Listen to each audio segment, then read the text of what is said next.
അനുഗ്രഹിക്കപ്പെട്ട രാത്രിക്കായി സ്തോത്രം ചെയ്യുന്ന ഈ വർഷത്തിൻ്റെ അവസാന മാസം ഡിസംബർ മാസം 2-ാം തീയതി ഇപ്രകാരം കൂടി വന്ന നമുക്ക് തിരുവചന പഠനത്തിലേക്ക് പ്രവേശിപ്പാൻ കർത്താവ് നമ്മെ സഹായിച്ചല്ലോ. കഴിഞ്ഞ 34 ക്ലാസ്സുകളിൽ യോഹന്നാന്റെ സുവിശേഷം എന്ന പുസ്തകത്തിൻ്റെ 8-ാമത്തെ അധ്യായത്തിൻ്റെ അവസാന ഭാഗങ്ങളിലാണ് നാം പഠിച്ചുകൊണ്ടിരിക്കുന്നത്. ഈ 35-ാമത്തെ ക്ലാസ്സിലേക്ക് നാം പ്രവേശിക്കുമ്പോൾ പ്രാർത്ഥനയോടെ ദിവസം നമ്മളായിരിക്കാം. കർത്താവിൻ്റെ ആത്മാവിൽ നമ്മൾ ഈ തുടർന്നുള്ള ഭാഗങ്ങൾ ചിന്തിക്കുമ്പോൾ ദൈവത്തിൻ്റെ പരിശുദ്ധാത്മാവ് വേണ്ടതായ അറിവുകൾ നൽകുവാൻ ദൈവത്തോട് നമുക്ക് പ്രാർത്ഥനയോടെ ആയിരിക്കാം.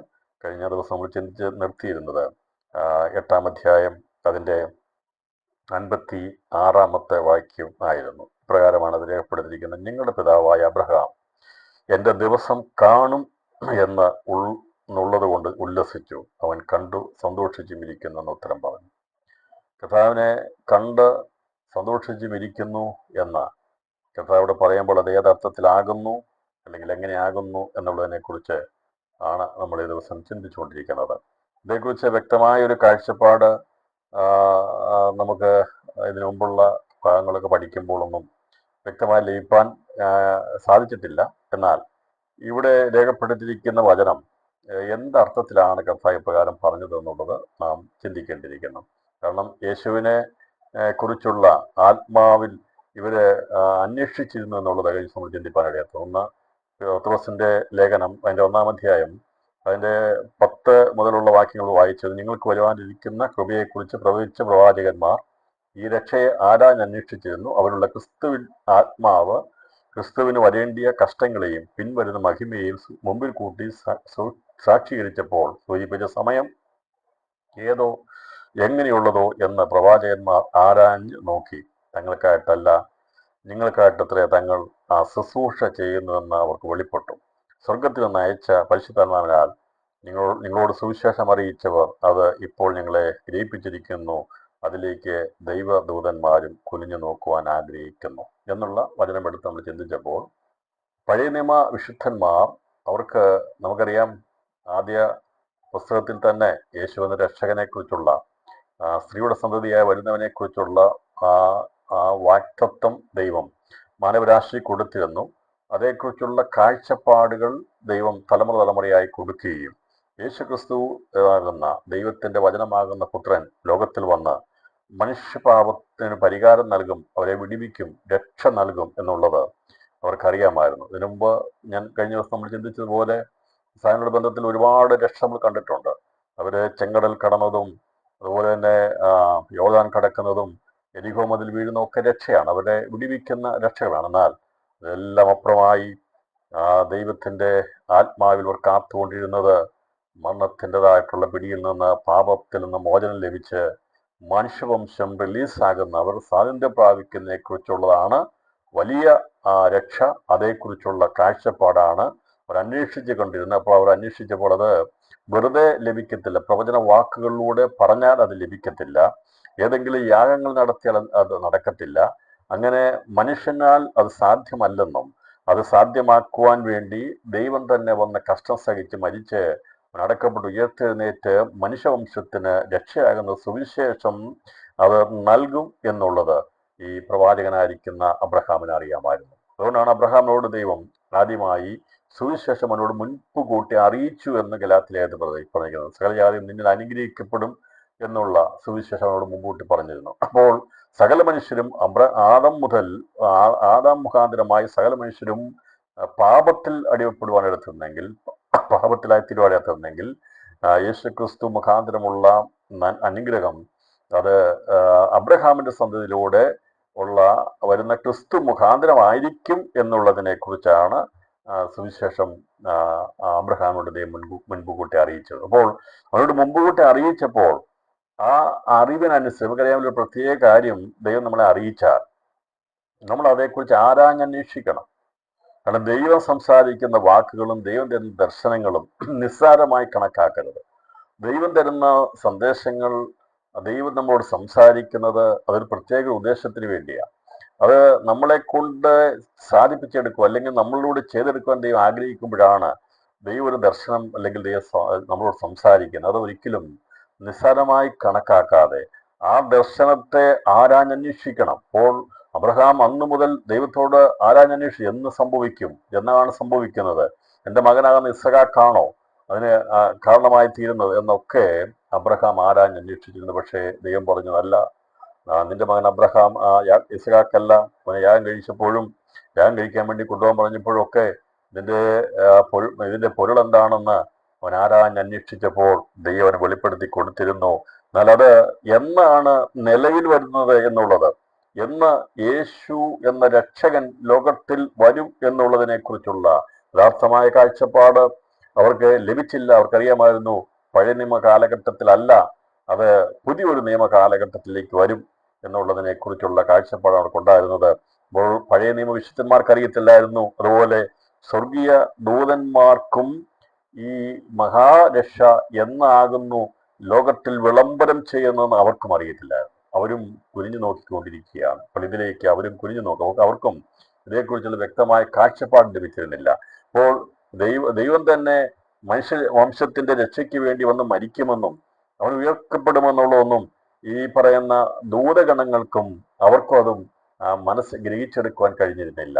എന്നാൽ അതിലേക്ക് ദൈവദൂതന്മാർ കുനിഞ്ഞു നോക്കുമെന്ന് പറയുമ്പോൾ ഇപ്പോൾ ദൂതന്മാർക്ക് ചെയ്യാൻ കഴിയാതിരുന്നത്, പ്രവാചകന്മാർക്ക് ചെയ്യാൻ കഴിയാതിരുന്നത് ഇന്ന് ലോകത്തിൽ സംഭവിച്ചുകൊണ്ടിരിക്കുമ്പോൾ ദൂതന്മാർ അതിലേക്ക് കുനിഞ്ഞു നോക്കുകയാണ്. കാരണം സുവിശേഷം മുഖാന്തരമായി മനുഷ്യന്റെ പാപം വിടിഞ്ഞ് ദൈവത്തെ ആരാധിക്കുന്നിടത്തേക്ക് സർവശക്തനായ ദൈവം ഇറങ്ങി വരുമ്പോൾ ദൂതന്മാർ ആരാധനയിലേക്ക് കുനിഞ്ഞു നോക്കുകയാണ്.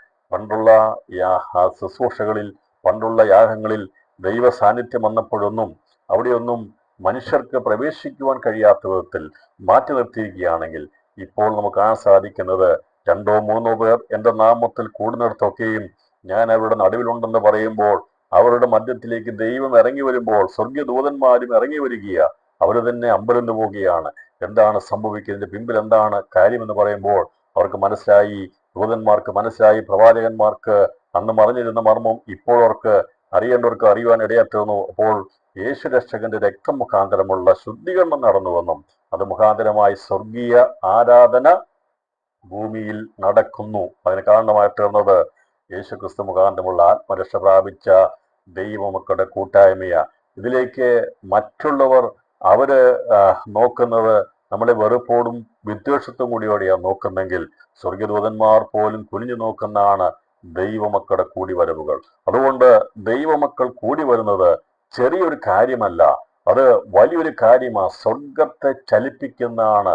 ദൈവമക്കളാകുന്ന വിശുദ്ധീകരണം പ്രാപിച്ച 2 പേർ ദൈവസന്നിധിയിൽ വന്ന് ആരാധിക്കുകയും പ്രാർത്ഥിക്കുകയും ഒക്കെ ചെയ്യുമ്പോൾ അവിടെ ദൈവ സാന്നിധ്യമുണ്ട്, അവിടെ ദൈവദൂതന്മാരുണ്ട്. അവർ കുനിഞ്ഞു നോക്കുകയാണ്, ഇവിടെ എന്താണ് സംഭവിക്കാൻ പോകുന്നത്. അപ്പോൾ ദൈവത്തിന്റെ സാന്നിധ്യമുള്ളിടത്ത് ദൈവീയ അരുളപ്പാടുകൾ ഉണ്ടാകും, വരുവാനുള്ള കാര്യങ്ങളെക്കുറിച്ചുള്ള പ്രഖ്യാപനമുണ്ടാകും.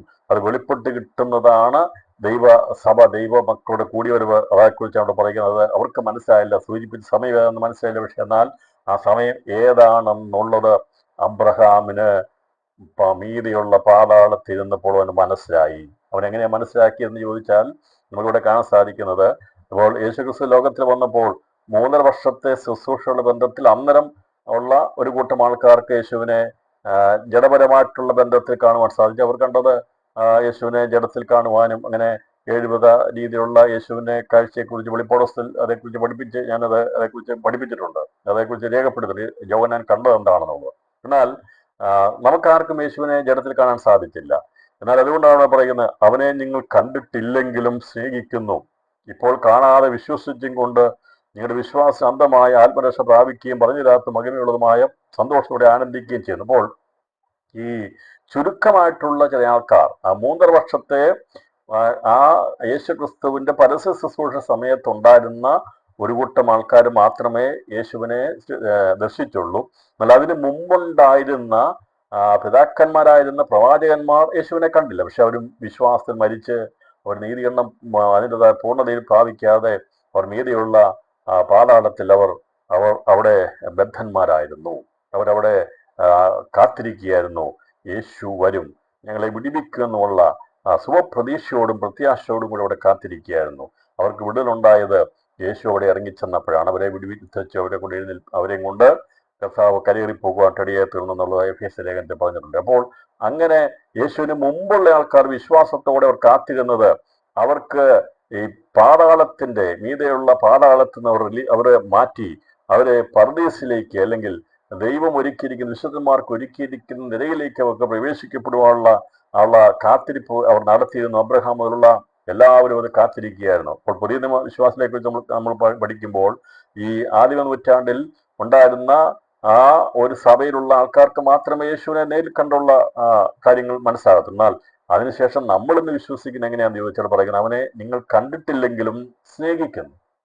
അപ്പോൾ നമ്മൾ വിശ്വസിക്കുക മാത്രമല്ല, വിശ്വാസം അതിൻ്റെതായ ഏറ്റവും അതിശ്രേഷ്ഠമായിരിക്കുന്ന കാര്യം സ്നേഹമാണ്. അപ്പൊ വിശ്വാസം മുഖാന്തരമുള്ള സ്നേഹം, അവനെ നിങ്ങൾ കണ്ടിട്ടെങ്കിലെങ്കിലും സ്നേഹിക്കുന്നു. രാത്രിയിൽ നമുക്ക് പറയാൻ സാധിക്കും, അതെ, ഞങ്ങളുടെ രക്ഷകനായിരിക്കുന്ന ഞങ്ങളുടെ ദൈവത്തെ ഞങ്ങൾ സ്നേഹിക്കുന്നു എന്ന് പറയാണ്. ഇപ്പോൾ കാണാതെ വിശ്വസിച്ചുകൊണ്ട് നിങ്ങളുടെ വിശ്വാസം അന്ധമായ ആത്മരക്ഷ പ്രാപിക്കുകയും പറഞ്ഞു തീരാത്ത മഹിമുള്ളതുമായ സന്തോഷത്തോടെ ആനന്ദിക്കുകയും ചെയ്യുന്നു. ദൈവമക്കൾക്ക് ആനന്ദിക്കാൻ സാധിക്കുന്നത് നാം ദൈവത്തിൽ വന്ന് വിശ്വസിച്ചത് കൊണ്ട്, ദൈവത്തിലായതുകൊണ്ട്. നമ്മൾ മറ്റുള്ള മനുഷ്യരെ പോലെ ലക്ഷ്യമില്ലാത്തവരല്ല, ലക്ഷ്യബോധമുള്ളവരാണ്. ഇതിന് ശേഷം എന്താകുമെന്നുള്ളതിനെ കുറിച്ചുള്ള കാഴ്ചപ്പാട് ദൈവമക്കൾക്കുണ്ട്. അതുകൊണ്ട് വരാനുള്ളതിനെ കുറിച്ച് ഓർക്കുമ്പോൾ, ലോകം വിറങ്ങിലിക്കുമ്പോൾ, ലോകം നിരാശപ്പെടുമ്പോൾ എന്ത് സംഭവിക്കുമെന്ന് അവർ വിചാരിച്ച് ജാതികൾ അവർ ഭയപരശരായി തീരുമെന്നൊക്കെ ദൈവനം പറയുമ്പോൾ എന്ത് സംഭവിക്കുമെന്ന് അറിയാവുന്ന ദൈവമക്കൾ ആനന്ദിക്കുകയാണ്, സന്തോഷിക്കുകയാണ്, വിശ്വസിക്കുകയാണ്.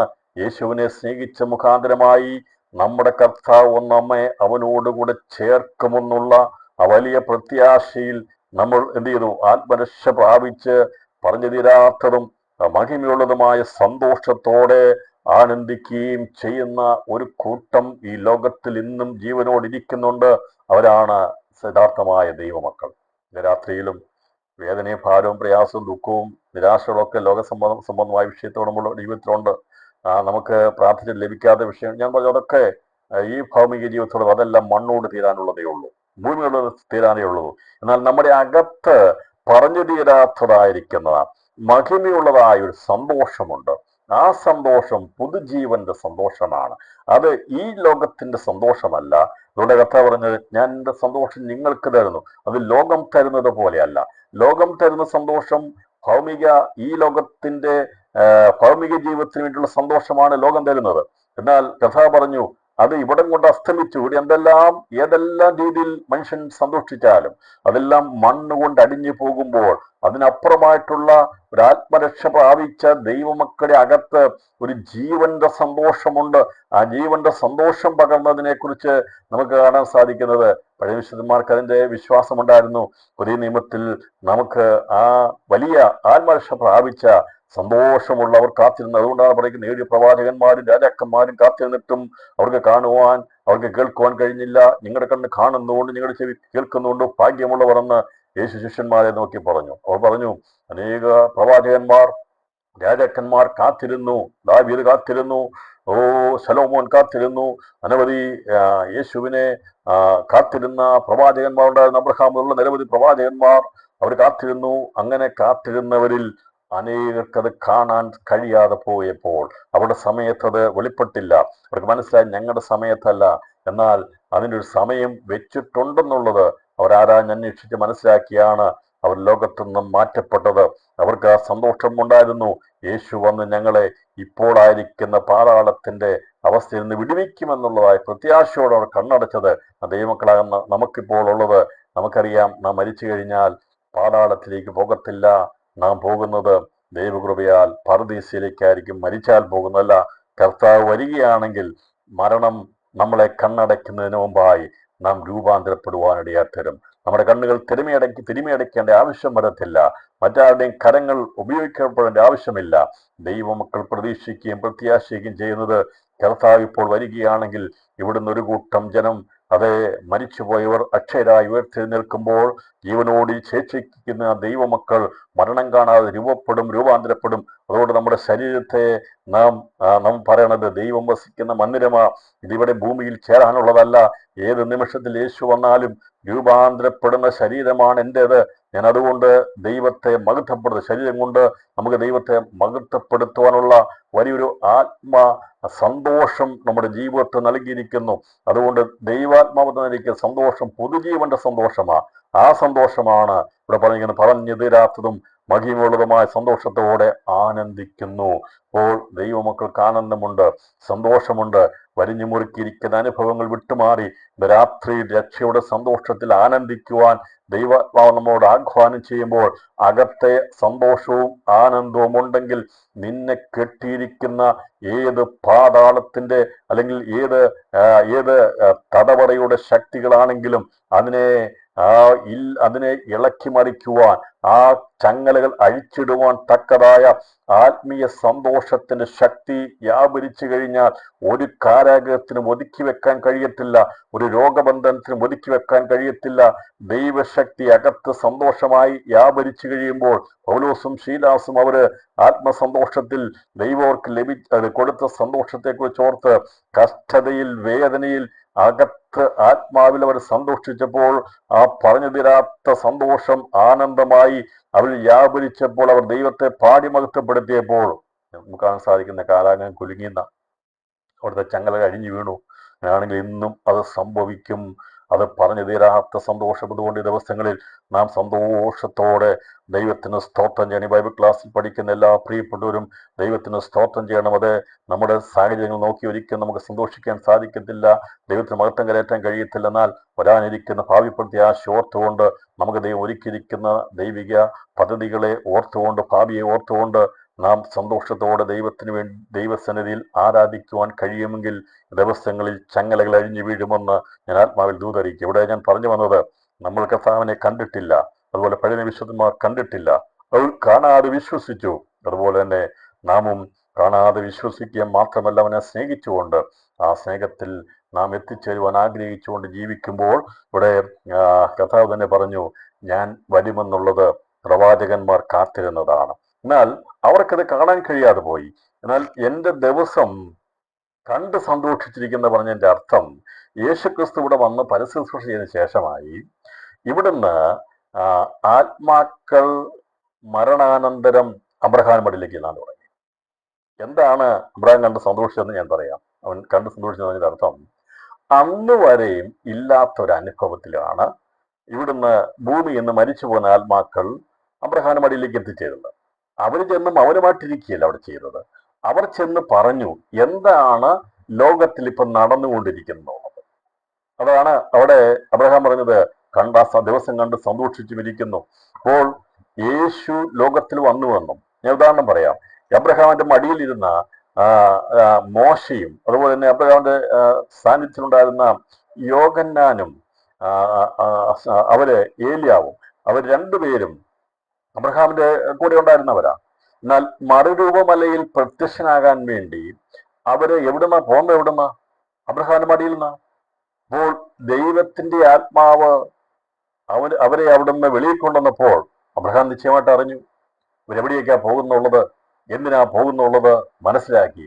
അവരവിടെ പോയി ആ മറുമലയിൽ പ്രത്യക്ഷമായി അവിടെ വെച്ച് ന്യായപ്രമാണത്തിന്റെ അഥവാ ആദ്യ പ്രവാചകനും ന്യായപ്രമാണത്തിന്റെ അവസാന പ്രവാചകനും യേശുവിന് വരേണ്ട കഷ്ടങ്ങളെക്കുറിച്ചും പിൻവരുന്ന മഹിമയെക്കുറിച്ചും ക്രിസ്തുവിന്റെ മരണത്തെക്കുറിച്ചും പ്രസ്താവിച്ചിട്ട് അവർ മടങ്ങി വന്നപ്പോൾ അബ്രഹാമിനോട് പറഞ്ഞു, ഞങ്ങൾ പോയി ആ ശുശ്രൂഷ ചെയ്ത് മടങ്ങി വന്നെന്ന്. അപ്പോൾ അവിടെ അബ്രഹാമിന്റെ ഉൾപ്പെടെയുള്ളവരെല്ലാം സന്തോഷത്തോടെ കാത്തിരിക്കുക. അതേക്കുറിച്ച് അവിടെ രേഖപ്പെടുത്തിയിരിക്കുന്നത്, ഇവിടെ പറഞ്ഞിരിക്കുന്നത് അതാണ്. ഇവിടെ രേഖപ്പെടുത്തിയിരിക്കുന്നത്, നിങ്ങളുടെ പിതാവായ അബ്രഹാം എന്റെ ദിവസം കാണുമെന്ന് ഉള്ളത് കൊണ്ട് സന്തോഷിച്ചു, അവൻ കണ്ട് സന്തോഷിച്ചുമിരിക്കുന്നു.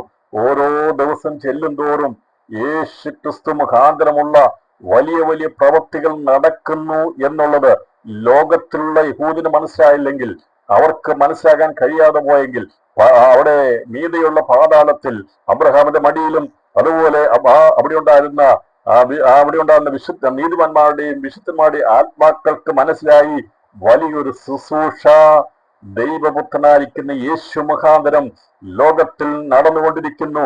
ഇനി അധികം താമസമില്ല, അവൻ ഇവിടെ വന്ന് നമ്മെ വിടിവിക്കുമെന്നുള്ള പ്രത്യാശ കൊണ്ട് അവർ നിറയപ്പെടുവാൻ ഇടയാക്കുന്നു. ലാസർ മരിച്ചു, അവന്റെ ആത്മാവ് ചെന്നതിനെ കുറിച്ച് പറഞ്ഞിട്ടുണ്ട്. അതുപോലെ തന്നെ നമുക്കറിയാം, ലാസർ മരിച്ച് 4 ദിവസം വരെ അബ്രഹാമിന്റെ മടിയിലായിരുന്നു ലാസറിന്റെ ആത്മാവ്. എന്നാൽ യേശു അവനെ വിളിച്ചുണർത്തിയപ്പോൾ ആ ശബ്ദം അബ്രഹാമിന്റെ മടിയിലിരിക്കുന്ന ലാസറിന്റെ ആത്മാവ് കേട്ടെങ്കിൽ അത് കേൾക്കാതെ പോകത്തില്ല അബ്രഹാം. അപ്പോൾ യേശുവിന്റെ അവിടെ ലാസറെ വെളിയിൽ വരിക എന്ന്, യേശു കല്ലറയിൽ വെളിയിൽ വരുവാൻ ലാസറിനോട് അവിടെ സംസാരിച്ചപ്പോൾ ആ ശബ്ദം ഇറങ്ങിച്ചെന്നത് എവിടെ വരെ നമുക്കറിയാമോ? അബ്രഹാമിന്റെ മടിയിലിരിക്കുന്ന ലാസറിന്റെ ചെവിയിലെത്തിയെങ്കിൽ അത് നടന്ന സംഭവമാ. അവന് മനസ്സിലായി, എന്റെ കയ്യിലിരിക്കുന്ന ലാസർ 4 ദിവസം മാത്രമേ ഇരിക്കുകയുള്ളൂ, അതിനുശേഷം മടങ്ങിപ്പോകാനുള്ളവനാണെന്ന് അബ്രഹാമിന് മനസ്സിലായി. അങ്ങനെ മടങ്ങിപ്പോയി ലാസർ ജീവിച്ചു. അങ്ങനെയുള്ള സംഭവം അതുവരെ മീതെയുള്ള പാതാളത്തിൽ സംഭവിച്ചിട്ടില്ല. അതുകൊണ്ടാണ് ഇവിടെ രേഖപ്പെടുത്തിയിരിക്കുന്നത്, നിങ്ങളുടെ പിതാവ് അബ്രഹാം എന്റെ ദിവസം കാണുമെന്ന് ഉള്ളത് കൊണ്ട് ഉല്ലസിച്ചു, അവൻ കണ്ട് സന്തോഷിച്ചുമിരിക്കുന്നു. അങ്ങനെ യേശു ക്രിസ്തുവിന്റെ പ്രവർത്തികൾ ഇവിടെ നടക്കുമ്പോൾ അനേകർ ആ മീതെയുള്ള പാതാളത്തിലേക്ക് എത്തുമ്പോൾ അവരെല്ലാം പറയുന്നത് ക്രിസ്തുവിന്റെ ശുശ്രൂഷയെ കുറിച്ചാണ്. ഇതാണ് ഇവിടെ പറയിക്കുന്നത്, എന്റെ ദിവസം കാണുമെന്ന് വിശ്വസിച്ച് അവർ കണ്ട് സന്തോഷം. അങ്ങനെ അവർ പ്രതീക്ഷിച്ചിരിക്കുകയായിരുന്നു. ഒരു ദിവസം അവർക്കറിയാം യേശു കർത്താവ് ഇറങ്ങിച്ചില്ലെന്ന്. ബദ്ധന്മാരെ വിടിവിക്കാൻ വേണ്ടി അന്ന് വരെ സകല ആത്മാക്കളും പാതാളത്തിലേക്ക് അല്ലെങ്കിൽ എത്തിപ്പെട്ടപ്പോൾ അവസാനമായി യേശു ക്രിസ്തു മരിച്ച് അവന്റെ ആത്മാവ്, അവന്റെ ജീവൻ, ആത്മാവ് പിതാവിന്റെ കയ്യിലേക്ക് അവന്റെ ജീവൻ മീതെയുള്ള പാതാളത്തിൽ ഇറങ്ങിച്ചെന്ന് അവിടെ സുവിശേഷം പ്രഖ്യാപിച്ച് ബദ്ധന്മാരെ പിടിച്ചുകൊണ്ട് ഉയരത്തി കരേറിയപ്പോൾ അബ്രഹാം ഉൾപ്പെടെയുള്ളവർ വിചാരിച്ചിരുന്ന ആ ആഗ്രഹം അവിടെ സബലീകരിക്കപ്പെടുവാൻ ഇടയായിട്ടുണ്ട്. ഇതേക്കുറിച്ച് അബ്രഹാമിന്റെ സന്തതിയായിരിക്കുന്ന അന്നത്തെ പരീശന്മാർക്കും സദൂക്യർക്കും അവിടെ ഉണ്ടായിരുന്ന കപട വിശ്വാസികൾക്കും മനസ്സിലാകാതെ പോയെങ്കിൽ യേശുവിൽ വിശ്വസിച്ചവരായിരിക്കുന്ന അവിടെ ഉണ്ടായിരുന്ന സാധാരണ ജനങ്ങൾ അവർ മരിച്ചപ്പോൾ അവിടെ ആത്മാക്കൾ എത്തി ഈ ഭൂമിയിൽ നടക്കുന്ന ശുശ്രൂഷയുടെ വിവരണം അവിടെ അബ്രഹാമിനെ അറിയിച്ചിരുന്നു. അബ്രഹാമിന് മനസ്സിലായി. രണ്ട് സന്ദർഭം പറഞ്ഞല്ലോ. അതുപോലെ യായിറോസിന്റെ മകൾ മരിക്കുന്ന സമയം, അങ്ങനെ യേശു മണ്ണത്തിൽ ഉയർപ്പിച്ച എല്ലാ വ്യക്തികളും അവരുടെ ആത്മാക്കൾ അവിടുന്ന് വെളിയിൽ വരുമ്പോൾ അവർക്കൊരു കാര്യം മനസ്സിൽ, ഇന്ന് വരെ സംഭവിക്കാത്ത സംഭവം നടന്നുകൊണ്ടിരിക്കുന്നു.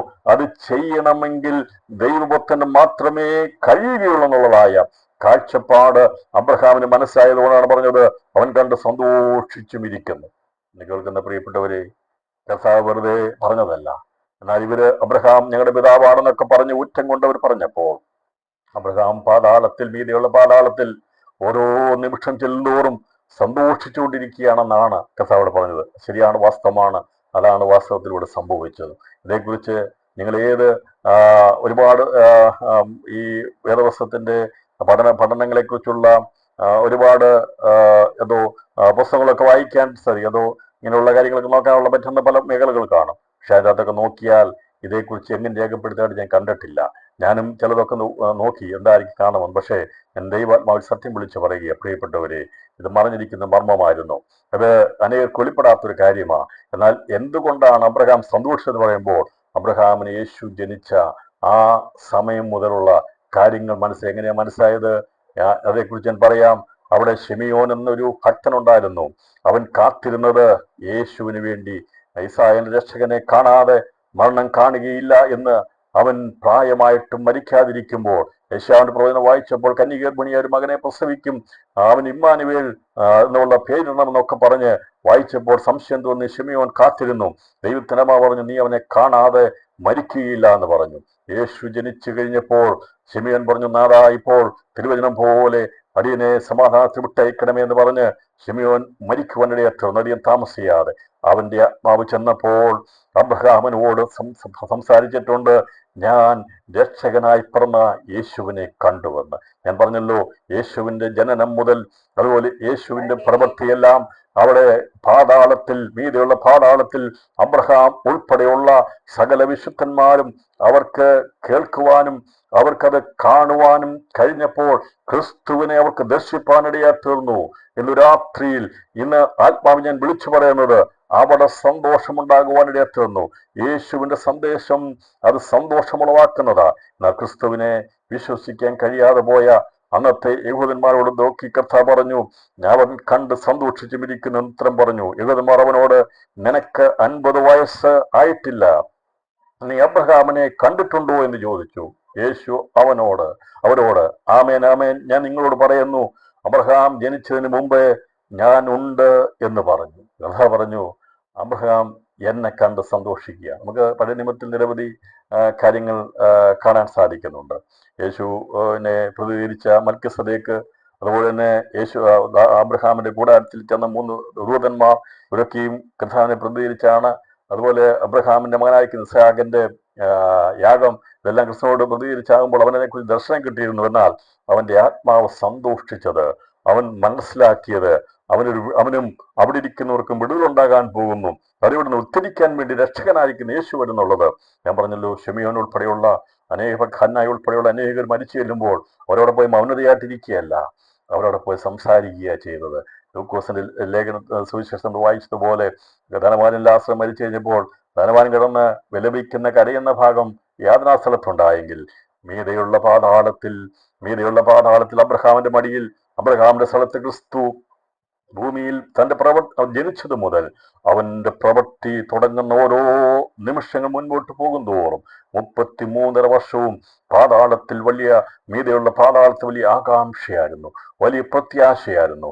എന്ന് യേശു ക്രിസ്തു ജനിച്ചത് മുതൽ അവന്റെ പുനരുത്ഥാന മരണം വരെയും അവർ കാത്തിരുന്നത് അവിടുന്ന് വിടുതലായിരുന്നു. അതവർക്ക് പ്രാവർത്തികമാക്കുവാൻ വേണ്ടി യേശുവോടെ സുവിശേഷം അറിയിച്ച് അവരെ ഉദ്ധരിച്ചുകൊണ്ട് പോയി എന്നുള്ളതാണ്. അത് കണ്ടും അത് കേട്ടുമിരുന്ന അബ്രഹാം ഉൾപ്പെടെയുള്ളവർ അത് ജീവിതത്തിൽ അവർക്കത് പ്രാവർത്തികമായി അവരുടെ ജീവിതത്തിന് അനുഭവമായി തീർന്ന് അവരിപ്പോൾ പറുദീസയുടെ ഇമ്പങ്ങളിൽ അവർ സ്വസ്ഥമായി അവരവിടെ ആയിരിക്കുന്നെങ്കിൽ അതിന്റെ പിമ്പിൽ അവർ കാത്തിരുന്ന കാര്യം ഇനിയും നിറവേറപ്പെടും. അവിടെ അവർ കാത്തിരിക്കുന്നത്, അതേ പ്രിയപ്പെട്ടവരെ, നമുക്കറിയാമല്ലോ, അവർ പുനരുത്ഥാനത്തിന് വേണ്ടി കാത്തുകൊണ്ടിരിക്കുക. ഇങ്ങനെയാണെങ്കിൽ നാം ഭൂമിയിൽ ജീവിക്കുമ്പോൾ നമുക്കൊരു പ്രത്യാശയുണ്ട്. അവരെക്കാൾ എത്രയോ ശ്രേഷ്ഠതയുള്ളവരാണ് ഞാനും നിങ്ങളും. കണ്ടിട്ടില്ലെങ്കിലും അവനെ സ്നേഹിച്ചുകൊണ്ട് നാം വിശ്വസിച്ചുകൊണ്ട് പറഞ്ഞു തീരാത്തതും അതിമഹത്തായ ആ സന്തോഷത്തോടെ നാം ആനന്ദിക്കുന്നത് അവർക്ക് ലഭിക്കുന്നതിനേക്കാൾ എത്രയോ വലിയ സ്ഥാനമഹിമകളാണ് നമുക്ക് ദൈവം ലഭിക്കുന്നത്. കൊണ്ടാണ് എബേസ്യൻ പറയുന്നത്, നിങ്ങളുടെ ഹൃദയദൃഷ്ടി പ്രകാശിപ്പിച്ചിട്ട് ക്രിസ്തുയേശുവിന്റെ വിളിയാലുള്ള ആശ എന്നതെന്നും എന്നുള്ള കാര്യങ്ങളെ കുറിച്ച് പറഞ്ഞിരിക്കുന്നത്, അത് നമ്മുടെ ഹൃദയദൃഷ്ടി പ്രകാശിപ്പിച്ചെങ്കിൽ മാത്രമേ യേശു ക്രിസ്തുവിനാലുള്ള ആ വിളിയുടെ ആശ ഇന്നതെന്ന് മനസ്സിലാക്കിയെടുക്കുവാൻ കഴിയത്തുള്ളൂ. അതുകൊണ്ട് നാം ഈ ദിവസങ്ങളിൽ സന്തോഷമുള്ളവരായിരിക്കണം. ഈ കാര്യങ്ങൾ കർത്താവ് പറഞ്ഞപ്പോൾ മീതെയുള്ള പാതാളത്തിൽ നടക്കുന്ന സംഭവങ്ങളും അബ്രഹാം ഉൾപ്പെടെയുള്ളവർ സന്തോഷത്തോടെ കാത്തിരിക്കുകയായിരുന്നു ഒരു വിടുതലിനു വേണ്ടി. അങ്ങനെയാണെങ്കിൽ അന്നത്തെ ഇസ്രായേലിൽ ഉള്ളവർക്ക് അത് മനസ്സിലാകാൻ സാധിക്കാതെ പറഞ്ഞു, നീ എന്താ പറയുന്നത്? അബ്രഹാമിനെ നീ കണ്ടിട്ടുണ്ടോ എന്ന് ചോദിച്ചപ്പോൾ അവർ പറഞ്ഞു, ഇവനൊരു 50 വയസ്സ് പോലും ആയിട്ടില്ല. അവര് കണക്കൂട്ടി മനസ്സിലാക്കിയെടുത്തു. യേശുവിന്റെ പ്രായം വെച്ച് അവര് ഉപദേശിച്ചു പറഞ്ഞു മാക്സിമം 50. അവർക്കറിയാം അത്രയൊന്നും ആയിട്ടില്ല, 33 വയസ്സേ ആയിട്ടുള്ളൂ. അവർ പറഞ്ഞു, നിനക്ക് കൂടി വന്നാൽ 50 വയസ്സ് വരെ ആയിട്ടുള്ളൂ, ഞങ്ങൾക്ക് ഇടാവുന്നതിന്റെ മാക്സിമം പ്രായം അത്രയേ ഉള്ളൂ, 50 വയസ്സ് വരെയുള്ളൂ. നീ എങ്ങനെ അബ്രഹാമിനെ കാണുവാൻ സാധിച്ചു എന്ന് ചോദിച്ചപ്പോൾ യേശു പറഞ്ഞു, അബ്രഹാം ജനിച്ചതിന് മുമ്പ് ഞാനുണ്ട്. നമുക്കറിയാമല്ലോ, യേശു ക്രിസ്തു ആരംഭവും അവസാനവുമാണ്. അവൻ ആദ്യനും അന്ത്യനുമാണ്. അവൻ ഒഴികെ ഒന്നും ഉളവായിട്ടില്ല. പ്രപഞ്ചമുളവായത്, സകലവുമുളവായത് പിതാവിന്റെ ശബ്ദമാകുന്ന വചനമാകുന്ന പുത്രനാകുന്ന അനുസരണത്തിന്റെ വചനം കൊണ്ടായിരുന്നു.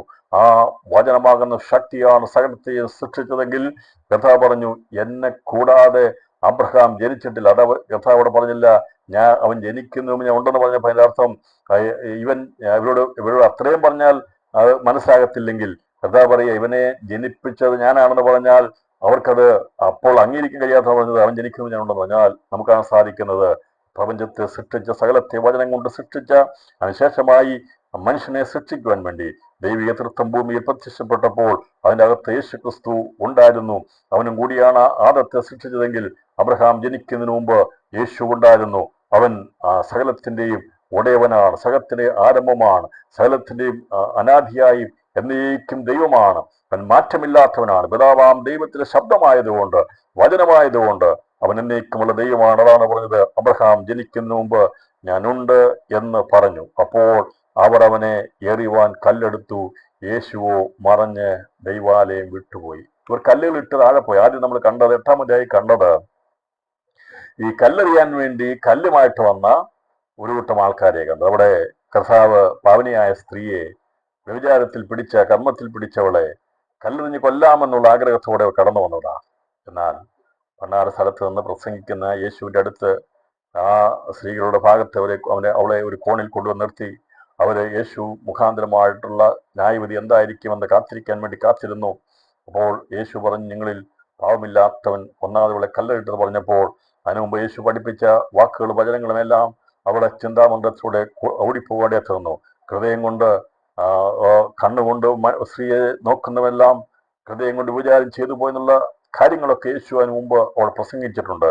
ഇതെല്ലാം കേട്ട് കഴിഞ്ഞപ്പോൾ അവർക്ക് മനസ്സിലായി, യേശുവിൻ പറഞ്ഞിരിക്കുന്ന വചനത്തിന്റെ മുമ്പിൽ അവർക്ക് നിൽക്കുവാൻ കഴിയാതെ കല്ലുകൾ താഴെയിട്ട അവർ ഓരോരുത്തരായി ഭവനങ്ങളിലേക്ക് പോയെങ്കിൽ അതിനുശേഷം വീണ്ടും ആൾക്കാർ കൂടി വന്നു.